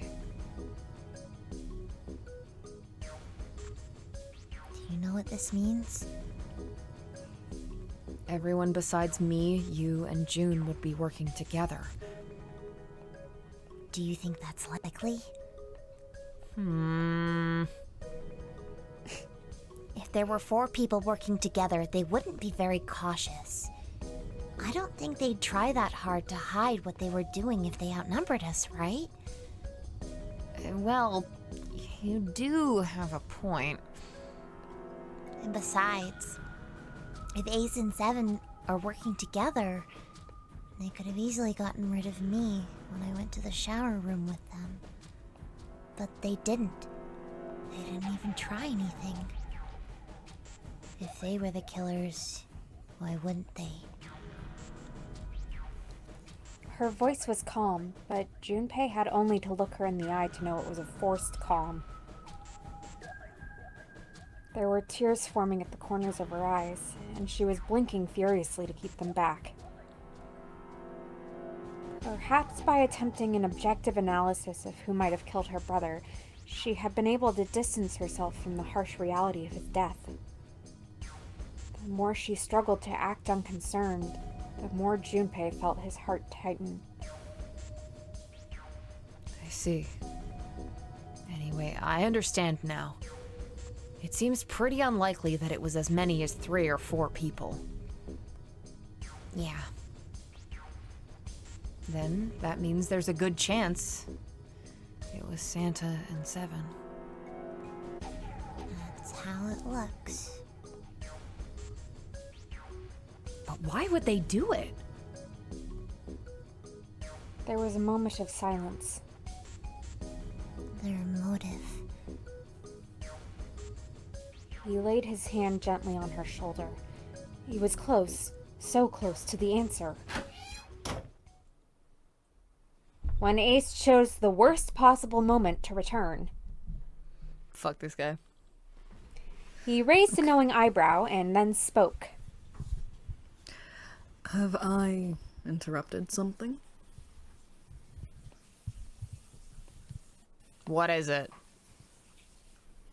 There was something I wanted to speak with you about, Junpei. Could you come with me for a moment? Hi, Amanda. Antonia says hi, Amanda.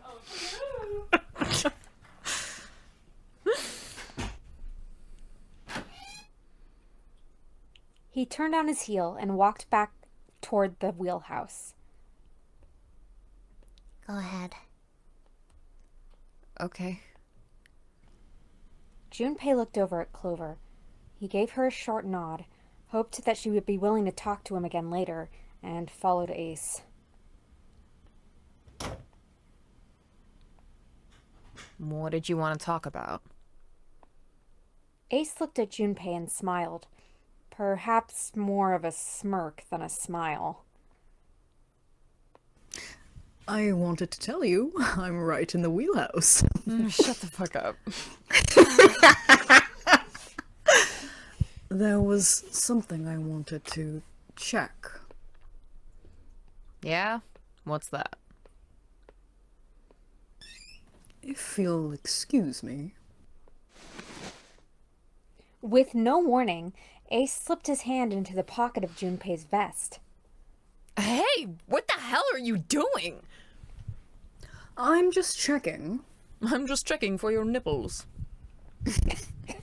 No, stop! He reached for Ace's arm, but it was already too late.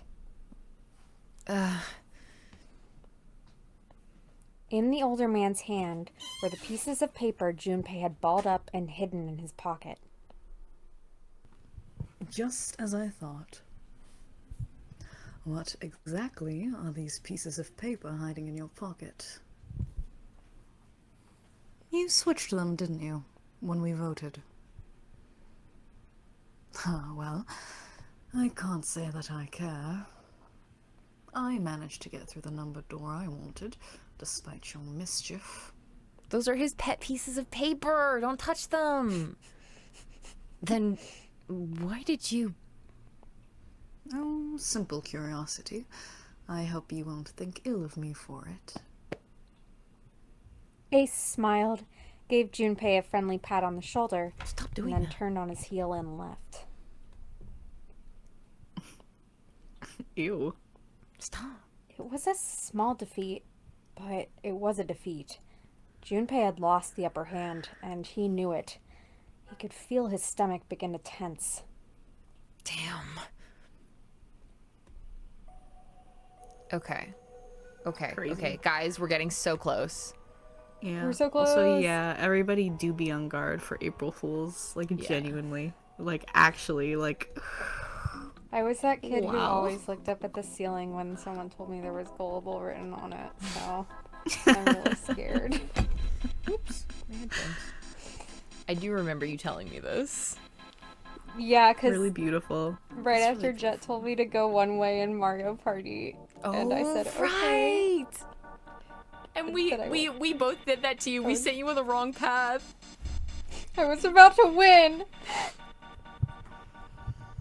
It's really sad. A red file lay in the drawer. Junpei makes- reached down. Oh, sorry, go ahead. No, it just made me think of the time that I went to a bar and a woman was bullying me the entire time and I didn't notice. Like, Oh, genuinely. yeah. And at the end, at the end, I asked for her Instagram. Because I genuinely didn't notice that she was bullying me the entire time. That's it. Okay, that's like a power move, though. That's really funny. Oh, like, genuinely, just like, la la la la la, hee hee hee. Oh my gosh, I like you, Sneak. You're so cool. Wow, I'm so inauthentic. Oh my gosh, that's so funny.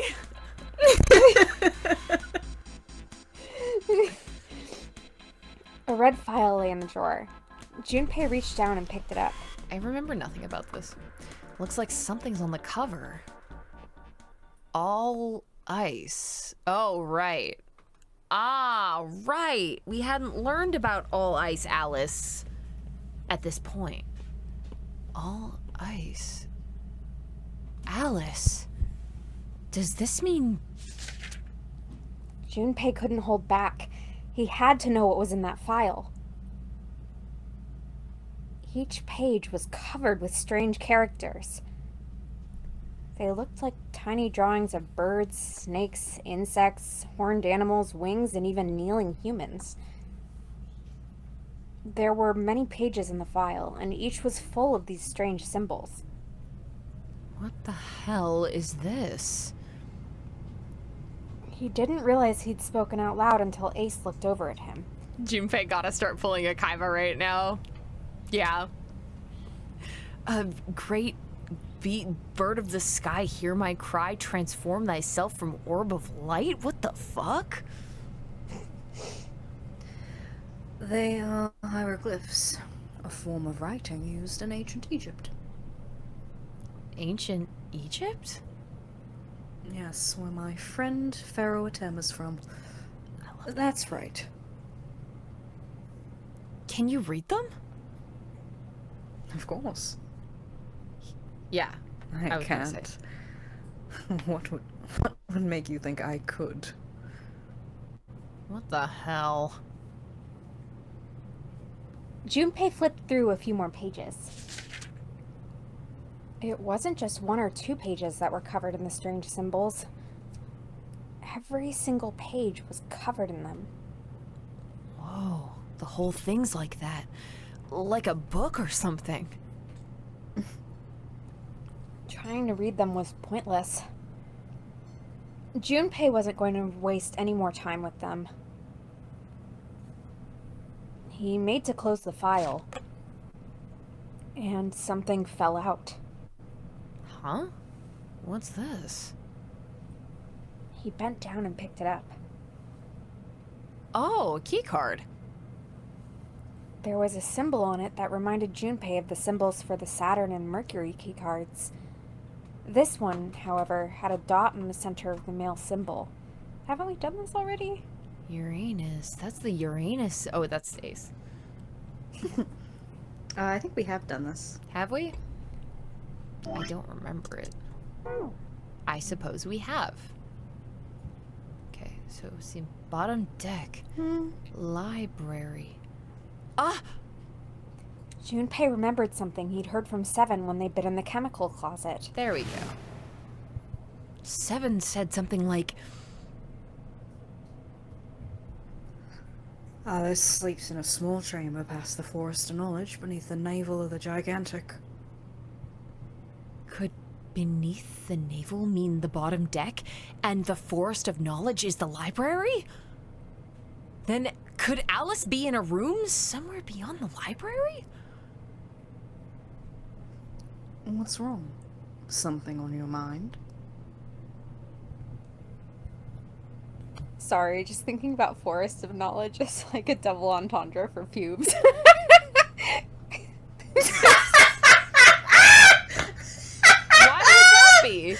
Why would that be? Yeah, and let me get academic for a second there, up in there. Yeah. Why would that be? Let me open that thing and take a good read. We're on the bottom deck. We have to use the Uranus key card. Mm-hmm. And you mentioned Forest of Knowledge, and you expect me not to like read into that? Actually, so true. So, and you're right. You're right. I didn't have the brain capacity to look for the joke in this. I understand. Call me a soldier in Afghanistan in the 2001 the way I'm in that bush. No. Sorry. Junpei blinked. Only then did he notice Ace looking at him, curiosity and concern written across his face in equal parts. 999 is pro-Bush propaganda. Great stream, guys. Yeah, This one's really going in the top 10. Yeah, I just remembered something. That I'm fucking 28. What does that mean? Me? No, Yeah, what I'm does just that mean, remembering that that you're 28? that I'm 28 and I'm laughing really hard at a pubes joke. Are you? Tony, I'm literally are in you- tears right now. You're constantly. I don't think you're gonna be 80 and not laugh at a fucking fart and poop joke. Actually, And that's you're gonna be a 90-year-old woman stirring your sugo, being like shit in my butt, piss in my pants. yeah, And if I don't laugh at that when I'm 90, then I shouldn't have lived to 90. that's actually true. Maybe I shouldn't have lived to 90. Humor. No! I'm just kidding. I'm kidding. You I'm have kidding. to I'm be kidding. making me laugh at 90, Tony. Oh, okay. Okay, fine. I will. For you. Thank you. Thanks. Yeah, I just remembered something. Pubes. Haha. Yeah. Can you read the line? Oh. Sorry, my bad. I was also thinking about pubes. My bad. Is that so? What about? Well, don't laugh, okay? Were you thinking about pubes again? No.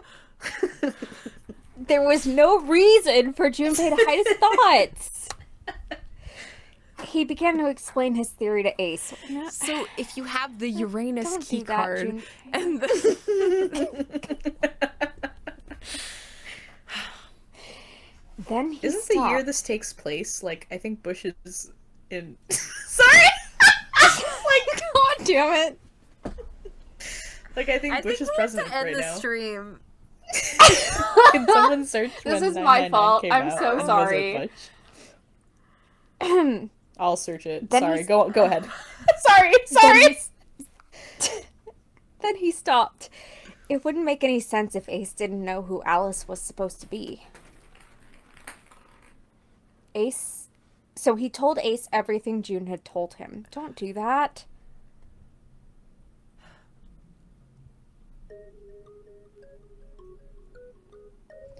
The Egyptian priestess and Ice 9.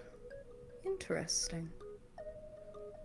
And the woman who wouldn't melt, who was recovered from the Titanic disaster. They called her All Ice, which eventually turned into Alice. And she was purchased by an English millionaire who called himself Lord Gordain. How much you want to bet that's like Ace is dead? According to Seven, the ship is where he hid Alice.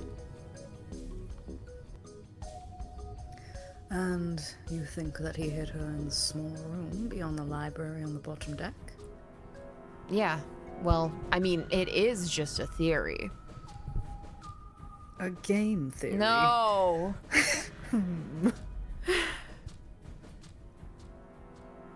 Ace stared off into the distance, his hand slowly and absentmindedly stroking his beard.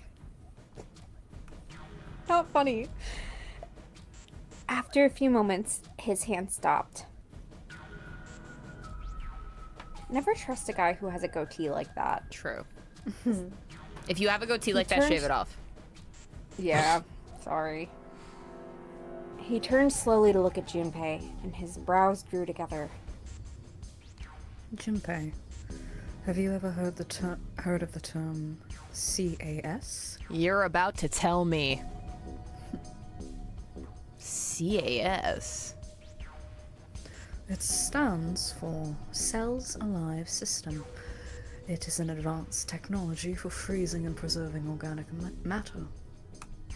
Put simply, it is a technique that allows one to freeze things without the formation of ice crystals. That's that gay dude from Supernatural! This. Normally, if you freeze something fresh, water within its cells expand as it crystallizes, damaging the cell membrane. CAS, however, works differently. The object to be frozen is supercooled using magnetic fields, and then frozen instantly and uniformly, giving ice crystals no time to form. It was originally developed for the preservation of food as an alternative to the normal freezing process. Now, however, there are rumors that it can be used for other things. Everybody, check your posture.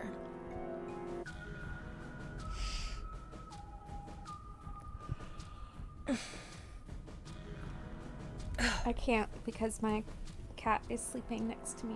That nullifies the posture check. What do you mean, other things? Well, there are obvious medical uses, but perhaps also space travel. Of course he's a billionaire. Space travel? Are you serious? Yeah, well, the water one shouldn't be so expensive. I don't know why it is. Surely you've heard of suspended animation, cryogenic freezing. It's a fairly common idea in science fiction books and films.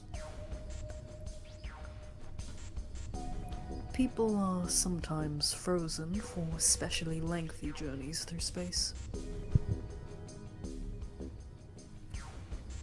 That was when Junpei understood what Ace was suggesting. Sorry. I'm just writing down reduce price of hydrate so I don't forget. Because why is it 1,000? That's crazy. Oh, whoa, wait a minute there. Ace looked at him and raised an eyebrow. Are you saying that Alice was frozen using that CAS thing? Well, I'm sure that possibility is quite low, but it is a possibility. If this special ice, as you call Ice 9, does indeed exist, and if CAS were used to freeze her into that sort of ice instantaneously... You think she could be alive? Well, I can't say for sure, but of course.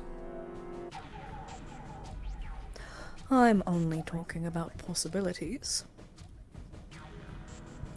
The melting point for Ice 9 is 96 degrees, right?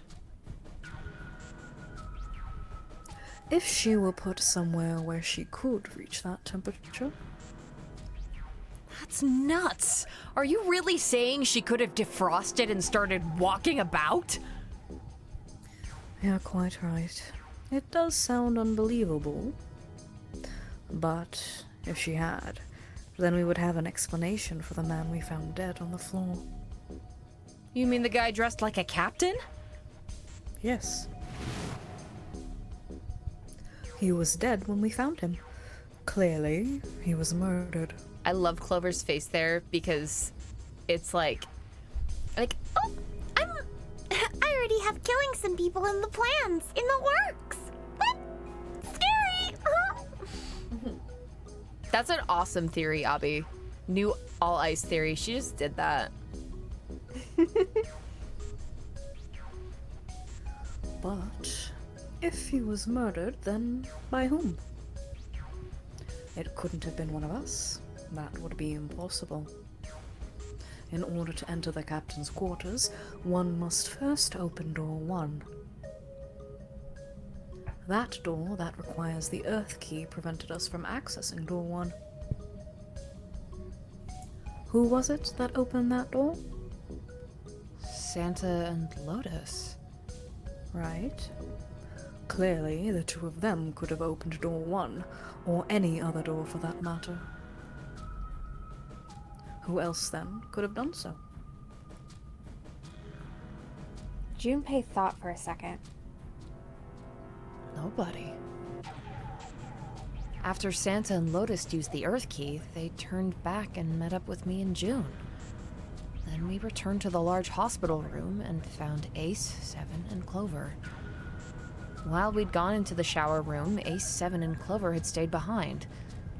But it's impossible for those 3 to open door 1. But what about when June and I took the elevator to door 2? No, still won't work. We were gone only 5 minutes. No human being could have run to the captain's quarters, killed that guy in there, and run back that fast. But what if she was fresh frozen? It would be impossible for any of us to be the murderer.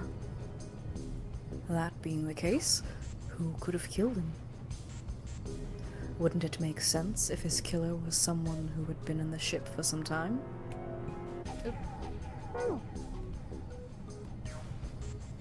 A person like that would know the ship well. So are we saying that Alice... Sorry. Is he suggesting that Alice just kind of like she melted in the ship a while ago and is just hanging out? Mm-hmm. And murdering bitches. She's eating all that Gouda that's in the kitchen. Good for her. Good for her. They would know the location of all the hidden passages and secret doors. I have Manchego downstairs and I'm like...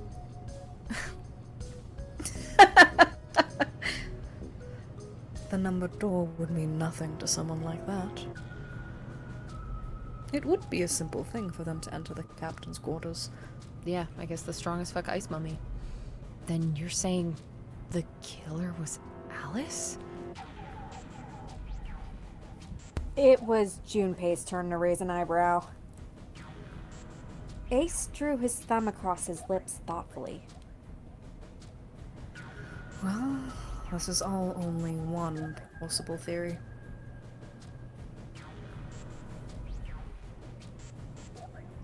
All ice, Alice. Is she really somewhere on this ship? Junpei had only one clue. The key card in his hand. Maybe this card will give me access to the Forest of Knowledge. And the big mystery. What could there be beyond the Forest of Knowledge? That's what they call the labia. Just so you know, Junpei. I know you've never seen one, but... Anyway, whatever. It doesn't matter. I have seen a labia. I have. I'm not owned. It's gonna have to wait, though. I can't do anything right now. Yeah, I bet you can't. I'll come back to this later. He gripped the keycard tighter and shoved it deep into his pocket. Okay. Awesome. Ooh. Monitor.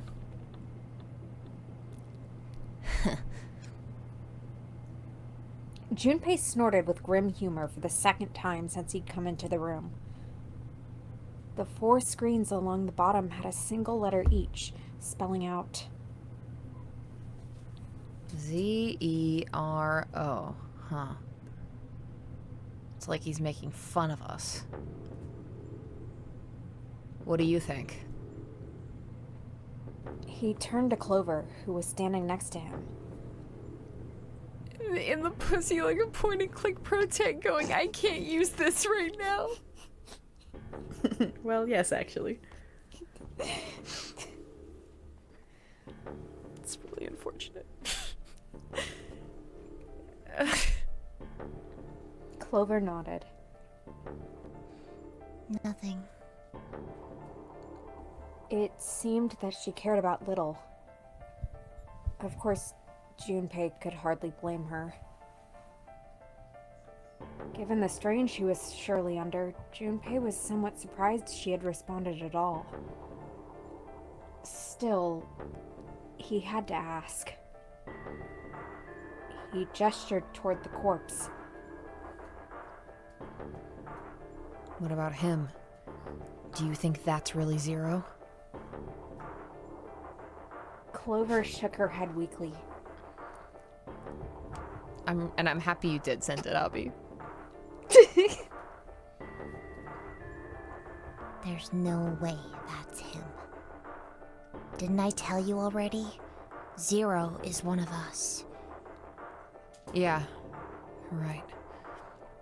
Well, even if he wasn't one of us, there's no way that man could be Zero. Oh, is this gonna be the guy? The guy who bought Alice? And they ice nined him? Lord Gordane? They nined his ass. They Oh. 999'd his icy ass. I'm feeling really unfunny tonight. I'm sorry. I laughed. I'm like feeling really, really dry and unfunny.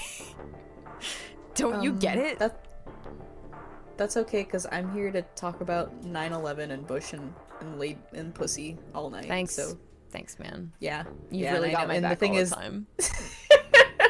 and it's like the thing is, none of that is funny either. So we're in the same boat, and we're all smiling and laughing together anyway. We're all smiling and laughing, and that's what's Yeah. important. So true. I'm the funniest person in your car. Is that a high bar Wow. to clear? I've never met your brothers. I mean, Ugh. Ow! Fuck my back! Anyways, sorry. I'm fine.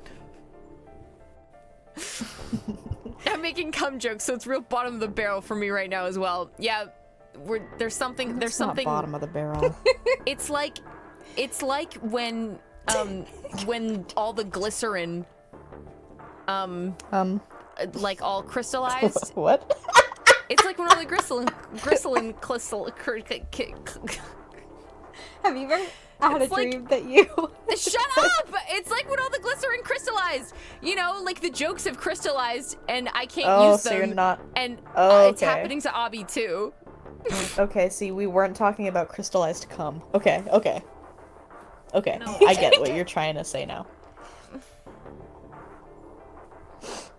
You're doing so good, Tony. It's like crystallized glycerin. to crystallize. I'm a Dennis. I can't wait for Delta in Chapter 5, guys. I need that shit. Yeah, actually. Anyways, The letters that spell 0 on the TV screen. The captain's clothes he's got on. And, of course, the bracelet with a 0 on it. It's too obvious. Look! Look! This is 0! Right here! This dead body is 0. Isn't that kind of fishy? You're right. Only an idiot wouldn't see through something like that. No, that's not the point. I'm not trying to make fun of them for thinking a trick like this would work. I'm sure they didn't think it would work, which makes me wonder, why did they do it? I think this is a challenge. A challenge from the person who's really behind all this. He's making fun of us. Don't you get it? If whoever killed this guy really wanted us to think this corpse was 0, they'd never have put a bracelet on him. Walking about with a 0 bracelet would be like hanging a sign around your neck that said, I did it. Anyone with a brain would be able to see that this guy is supposed to look like everything 0 is supposed to be. What? Anyone with a brain would be able to see that this guy is supposed to look like everything 0 is supposed to be. I don't...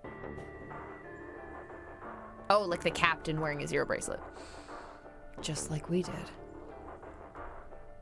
The killer must have known we wouldn't think he was 0 and put the bracelet on him anyways. Do you know why? Why? Like I said, he's mocking us. Too bad, suckers, this isn't 0. Where's the real me then? See if you can catch me. Why is he doing this little roleplay bit right now? Her brother's dead.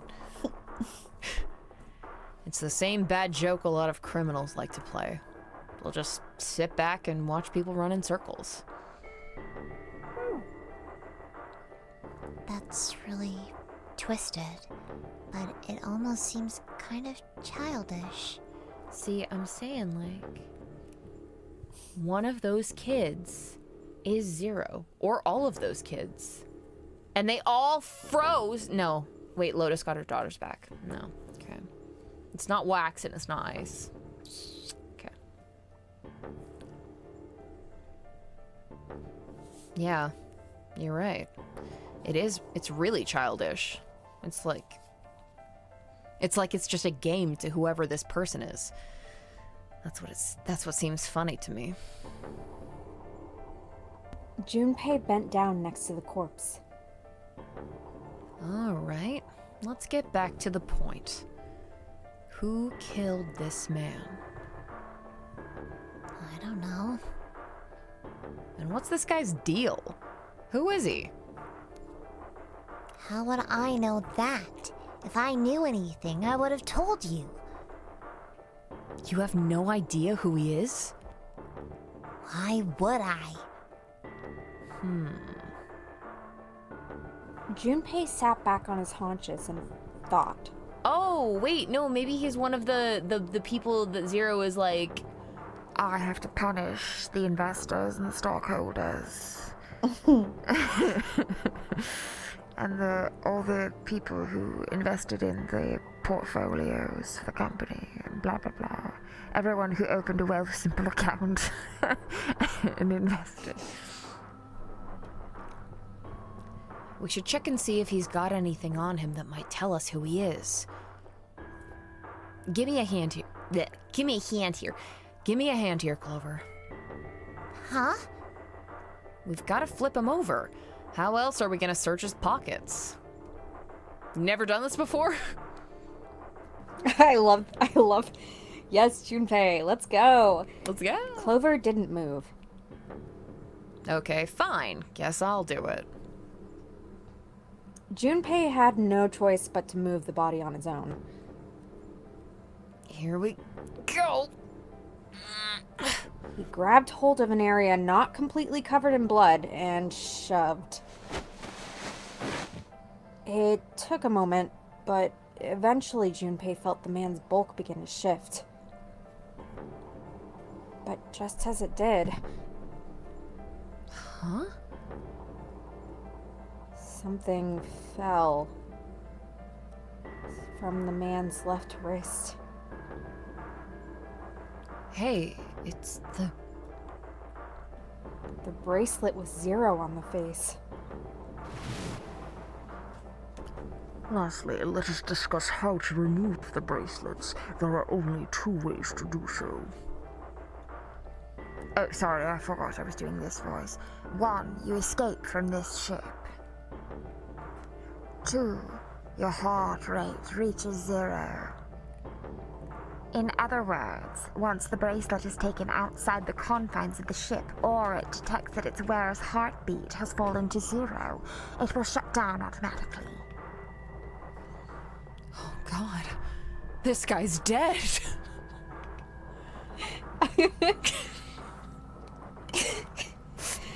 I'm so glad Junpei is realizing things. Like, Junpei stared at the bracelet. This... I was making a joke!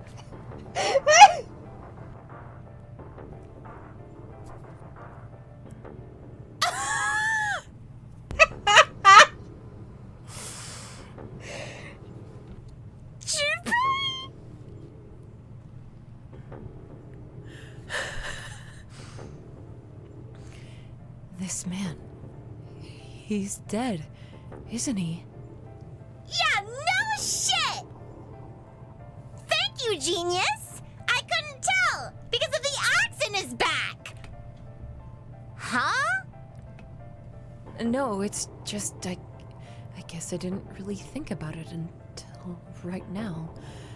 There's fucking blood everywhere, dude. There's an axe sticking out of him. Junpei has a whole discussion about who could have killed him, and then it's like, wait, he's for real dead? If his bracelet's off, that means he's dead. Well, it's pretty obvious that he's dead. You don't really need to look at his bracelet to figure out that he's dead. Yeah, I guess you're right. It is pretty obvious. Guys, I thought it was just a joke. I didn't know he died. He looks a lot better than the other bodies we've seen, though, you know? I mean, if there wasn't all this blood, he'd almost look like he was still alive. You know, if he didn't have the giant wound in his back and the blood was on the inside of his body and rigor mortis hadn't set in, then you'd almost think he was still alive.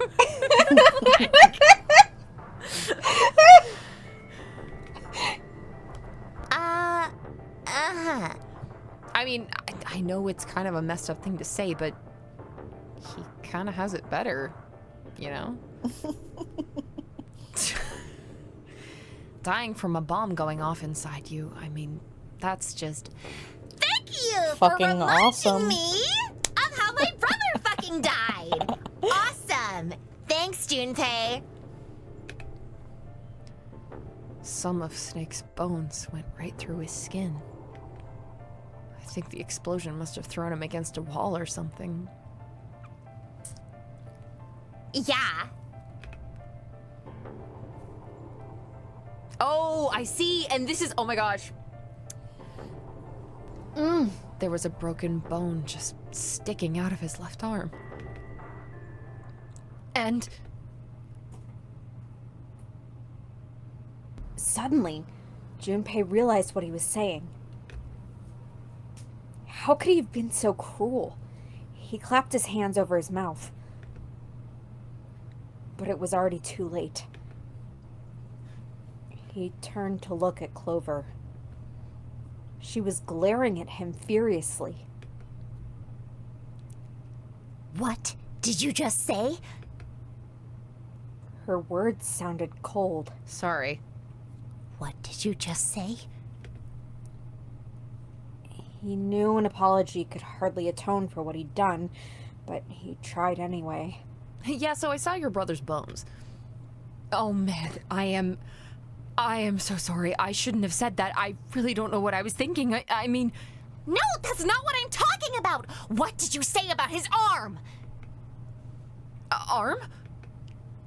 Yes! His left arm! You said it, didn't you? Well, yeah, I did, but...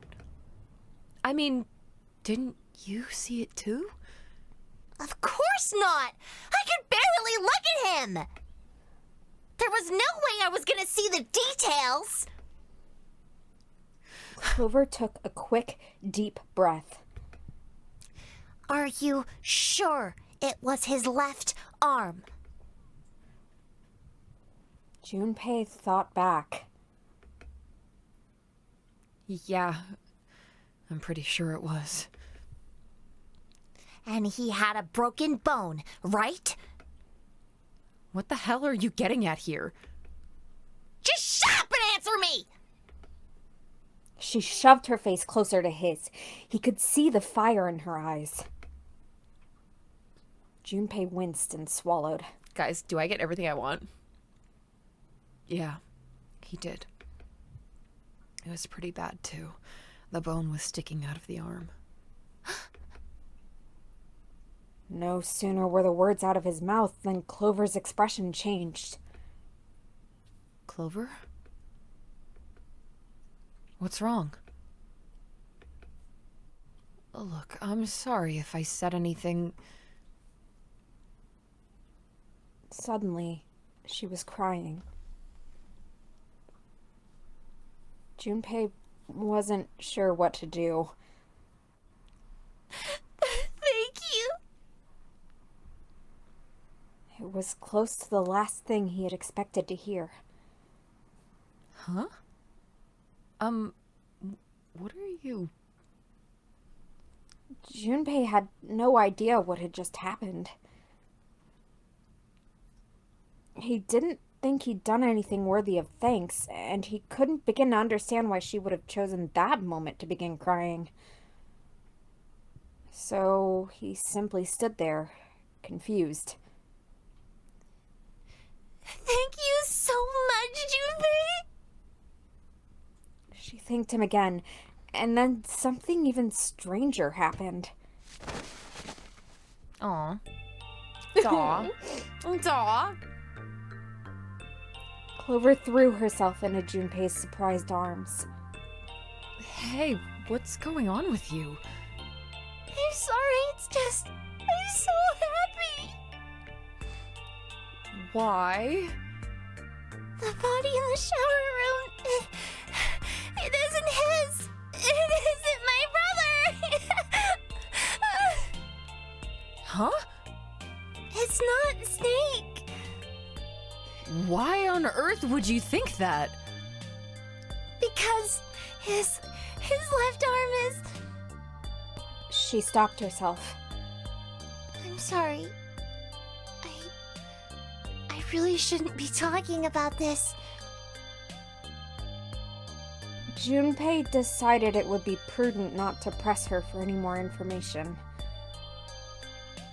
If she did not wish to tell him, she certainly had a reason for doing so. Perhaps more importantly, however, if Clover was so certain, then she was likely right. That meant that the body in the shower room wasn't Snake. It wasn't much, but that knowledge lifted some of the weight from Junpei's heart. But he's still alive. I'm so happy. Tears shone in her eyes. Those tears melted Junpei's heart. As she cried, she had pushed herself up against his chest like a child. Junpei put his arms around her and held her tight. I'm so glad. Junpei, you're right. Huh? No matter what happens, you can never lose hope. You have to remember what's most important, and that's to have faith and to have love. And to not murder people when you're not totally super sure that your brother is dead.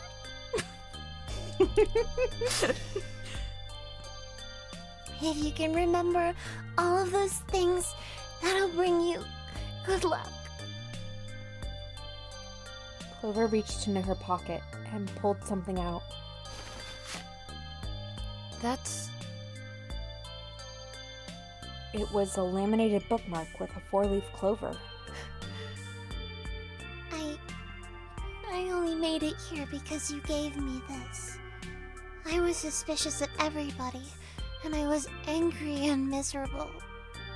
But because I had this 4-leaf clover, because of what you said to me, Yeah.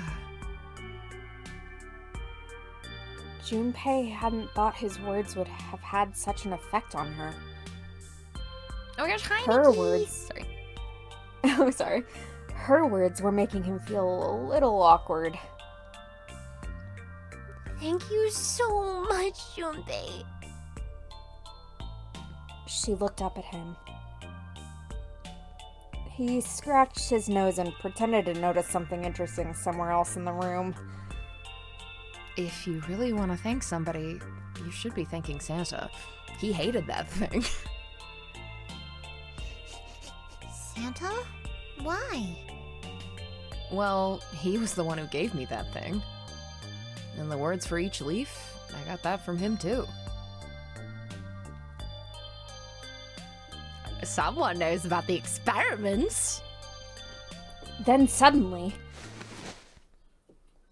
Clover broke away from Junpei. Huh? He looked confused. He hadn't thought she'd react that poorly. Clover began to pace across the room.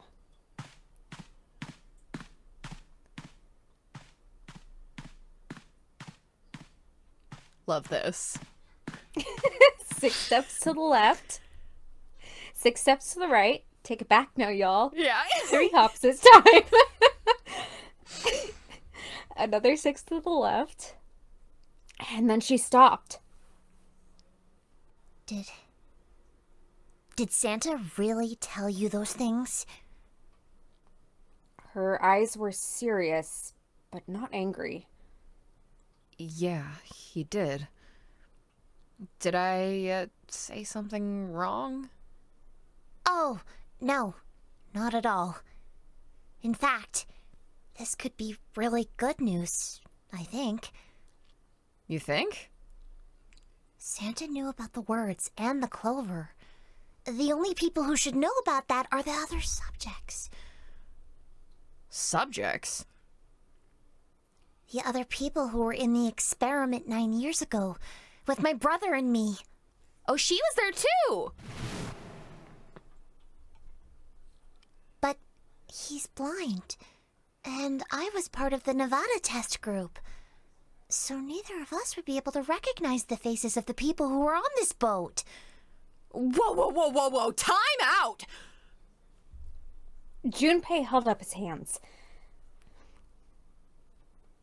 He took a deep breath and let it out. Let's just calm down for a second, okay? Start from the top. Don't start with the end and then jump to the middle. You gotta start with 1, then move to 2, and 3, and 4, and so on. If you don't tell me stuff in the right order, I'm never gonna be able to figure it out. Okay. Freak. Clover nodded. All right, let's start with this experiment. What happened on this boat 9 years ago? Do you know about morphogenetic fields? Morphogenetic fields. He did, and the realization sent chills down Junpei's spine.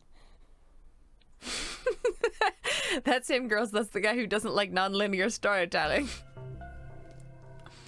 Oh my god, hi Lotus! Hi, Lotus! Alright, how about this? Theory of the telepathic mechanism. I think Lotus mentioned something like that. Junpei recounted what Lotus had told him earlier. Clover nodded. Telepathy, huh? Well, that's That's not really it, but I suppose it's similar. So they were testing telepathy on this ship? Yeah, I guess so. So what exactly did they have you guys do? I can't stop fucking. The same thing that we're doing now. Exactly the same thing. What? The Nonary game. 9 people were put on this boat, and 9 others were put in the building in Nevada, and the game started. Junpei grabbed the sides of his head. Look, I'm sorry, but I don't get it. What do the Nonary game and some telepathy experiment have to do with each other? Am I missing something here? Clover bit her lip. She blinked back sudden tears. What had happened to her in Nevada? The ability to access a morphogenetic field is affected by a couple of things. Okay, so Santa and his sister were in this. The first is Epiphany, and the other is Danger. Clover doesn't have to help with the puzzles. She's done them before. You know how sometimes when you're up against a really tough problem and then the answer just kind of pops in your head? That's an epiphany. And what you learn from the epiphany can be transmitted with telepathy. And when you add danger to that equation, then it gets easier to transmit that information over telepathy. So you're saying the Nonary game was supposed to introduce that element of danger? Yeah, but it couldn't just be any old danger. It had to be life and death. And someone did actually die. A girl. Junpei felt the sudden grip of despair on his heart. Something deep and distant and powerful squeezed, and for a moment he felt very, very empty and alone. She was on the boat with my brother. I was in Nevada. I never met her, but I did hear her name. Her name was, The sound of the door opening was like a gunshot. Guys, can we kill this guy with hammers? Junpei spun around. Oh, my apologies. I seem to have disturbed you. You did! Kill yourself! Fully! Ace. You two must have strong stomachs. I can't imagine how you could stay in this room for so long. We can kill this guy with snakes. That's kind of a...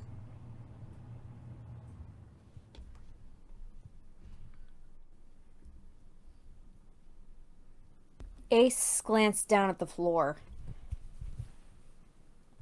At the corpse covered in blood.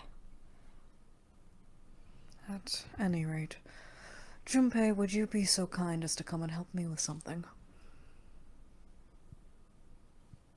I'm having a little trouble, and I could really use your assistance. Come on, it'll only take a moment. With that, he turned and walked back toward the communications office. Wait. Clover waited until he was out of sight, then spoke in a small, quiet voice.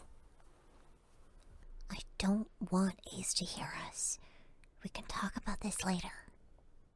Huh? Hey, wait! Clover ignored him. From outside, Junpei could hear Ace calling. Junpei, what are you doing in there? Hurry up!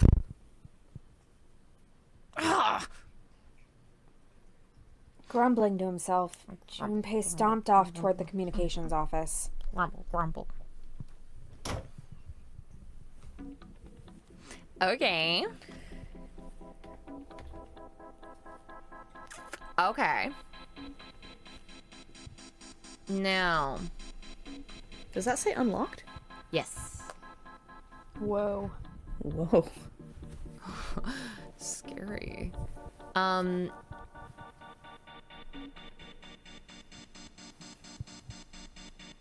I'm just wondering, is it worth it to get 10 minutes into it?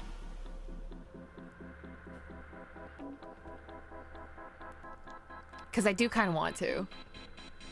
Then do it.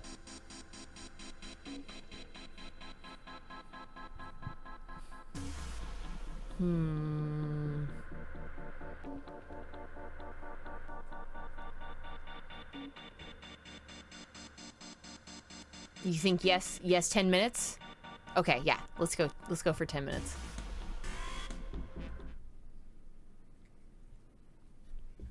They stepped out of the captain's quarters and into another hallway. The hallway stretched out in front of Junpei for a bit, before turning left like a great backward L. All right, let's go. Yeah, we'll figure something out. I'm just like so curious. Oh shit, it's that long? Okay. Yay! Wow. Yippee! I love storytelling. Junpei rounded the corner and took off down the straightaway. Guys, when the story is good, when the story of the thing is good, and I get to smile and laugh and play, it's just like, wow, that's what this is all about. Never kill yourself. He ran. And ran. And ran. At the end of the hallway was a door. That's the next door! He made straight for it. Wait, a piece of paper? He was nearly halfway to it when he noticed a piece of paper in the middle of the floor. Bro, live forever. There might be another story. Isn't that what Orv is about? It's Hansu Young's birthday. Oh my god, Not happy like- birthday, I mean, Hansu Young. It's April. She was born on April 1st. Just she's- like Sakura and Sharon from Tsubasa Reservoir Oh my Chronicles. god! Oh my gosh! So cute, so true. Happy birthday, Hansu Young. Oh, sorry, Burger. Turbo Tony Burger's heart is. I Yeah, show we have 6 that's- minutes left. Yeah, but like I can't start talking about Hansu Young birthday. Okay, fair. Junpei skidded to a halt. Junpei, his pet piece of paper. This is. He dropped down to his hands and knees and quickly tore the paper off the floor. A map of the ship's interior for A-Deck. Oh my god, thank god.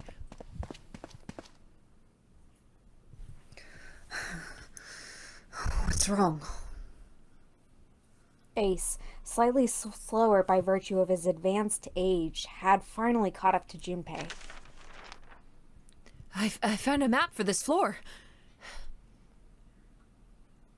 He showed Ace what he snatched from the wall. He looked at it long enough to determine what it was and nodded. I see. With that, he began running again, past Junpei. Well, that was anticlimactic. I should keep this, though. Why? Junpei shoved the map into his pocket and got up to follow Ace. But something stopped him. Hey, where's Clover? He turned around. Clover was nowhere to be seen. Because that's his pet piece of paper. Exactly. Damn it! What the hell is she up to? Junpei muttered angrily under his breath and took off back the way he'd come. As he stomped around the corner, he saw her. She was standing in front of the door to the captain's quarters, her hand on the doorknob. Clover! Huh? As Junpei watched, she closed it gently and quietly. What the hell are you doing? Nothing. What do you mean, nothing? Clover had, unconsciously, put her hands over the pockets of her jacket as if trying to hide something. What the hell is that? What? You've got something in your pocket. What is it? Oh, this? This is a note. A note? Yeah, I found it in the pocket of the guy with the captain's clothes. It said something about the darkness of the sinister hand or something. Where the fuck did my mouse just go? What the hell? Let me see it. No, not right. But Junpei wasn't going to get to see it. From the other end of the hall, he heard Ace's voice. Hey, Junpei, Clover. What are you two doing? Hurry up! He's getting mad. Clover shrugged. There's an eyelash in my eyeball. No. I'll show it to you later, alright? Come on, we gotta hurry. Before Junpei could protest, she was gone. Bro, it's just like Rohan. Ow. Around the corner and off down the long stem of the L. A note? A note. Junpei was curious. But there was something else that bothered him. From the look of that pocket, it doesn't particularly look like just a note. Jeez, what are you thinking? For crying out loud. Junpei did his best to convince himself that it would make sense later, and ran after Clover. Well, she wasn't trying to hide an axe in her shirt that time, so that's progress. It's an improvement, yeah. Yeah. Junpei pushed through the door and found himself in a large room with a large set of stairs. The big stairs. So this is where it ends up. Just like it says on the map. Yeah, we should stop here.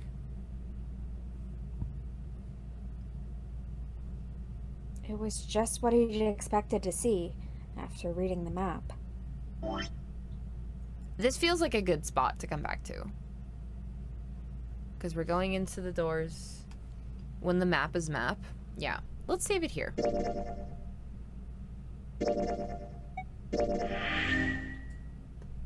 My gosh. I'm so excited, guys. Yay! Yay, awesome. Thank you guys for hanging out with me, even though my energy was weird. No, it was great. I needed to hang out.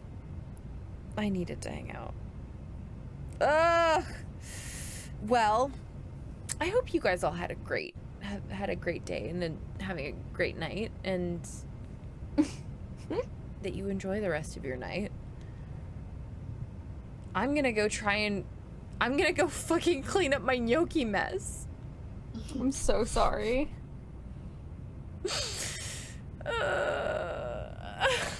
It's like it like overflowed and it's in the element now.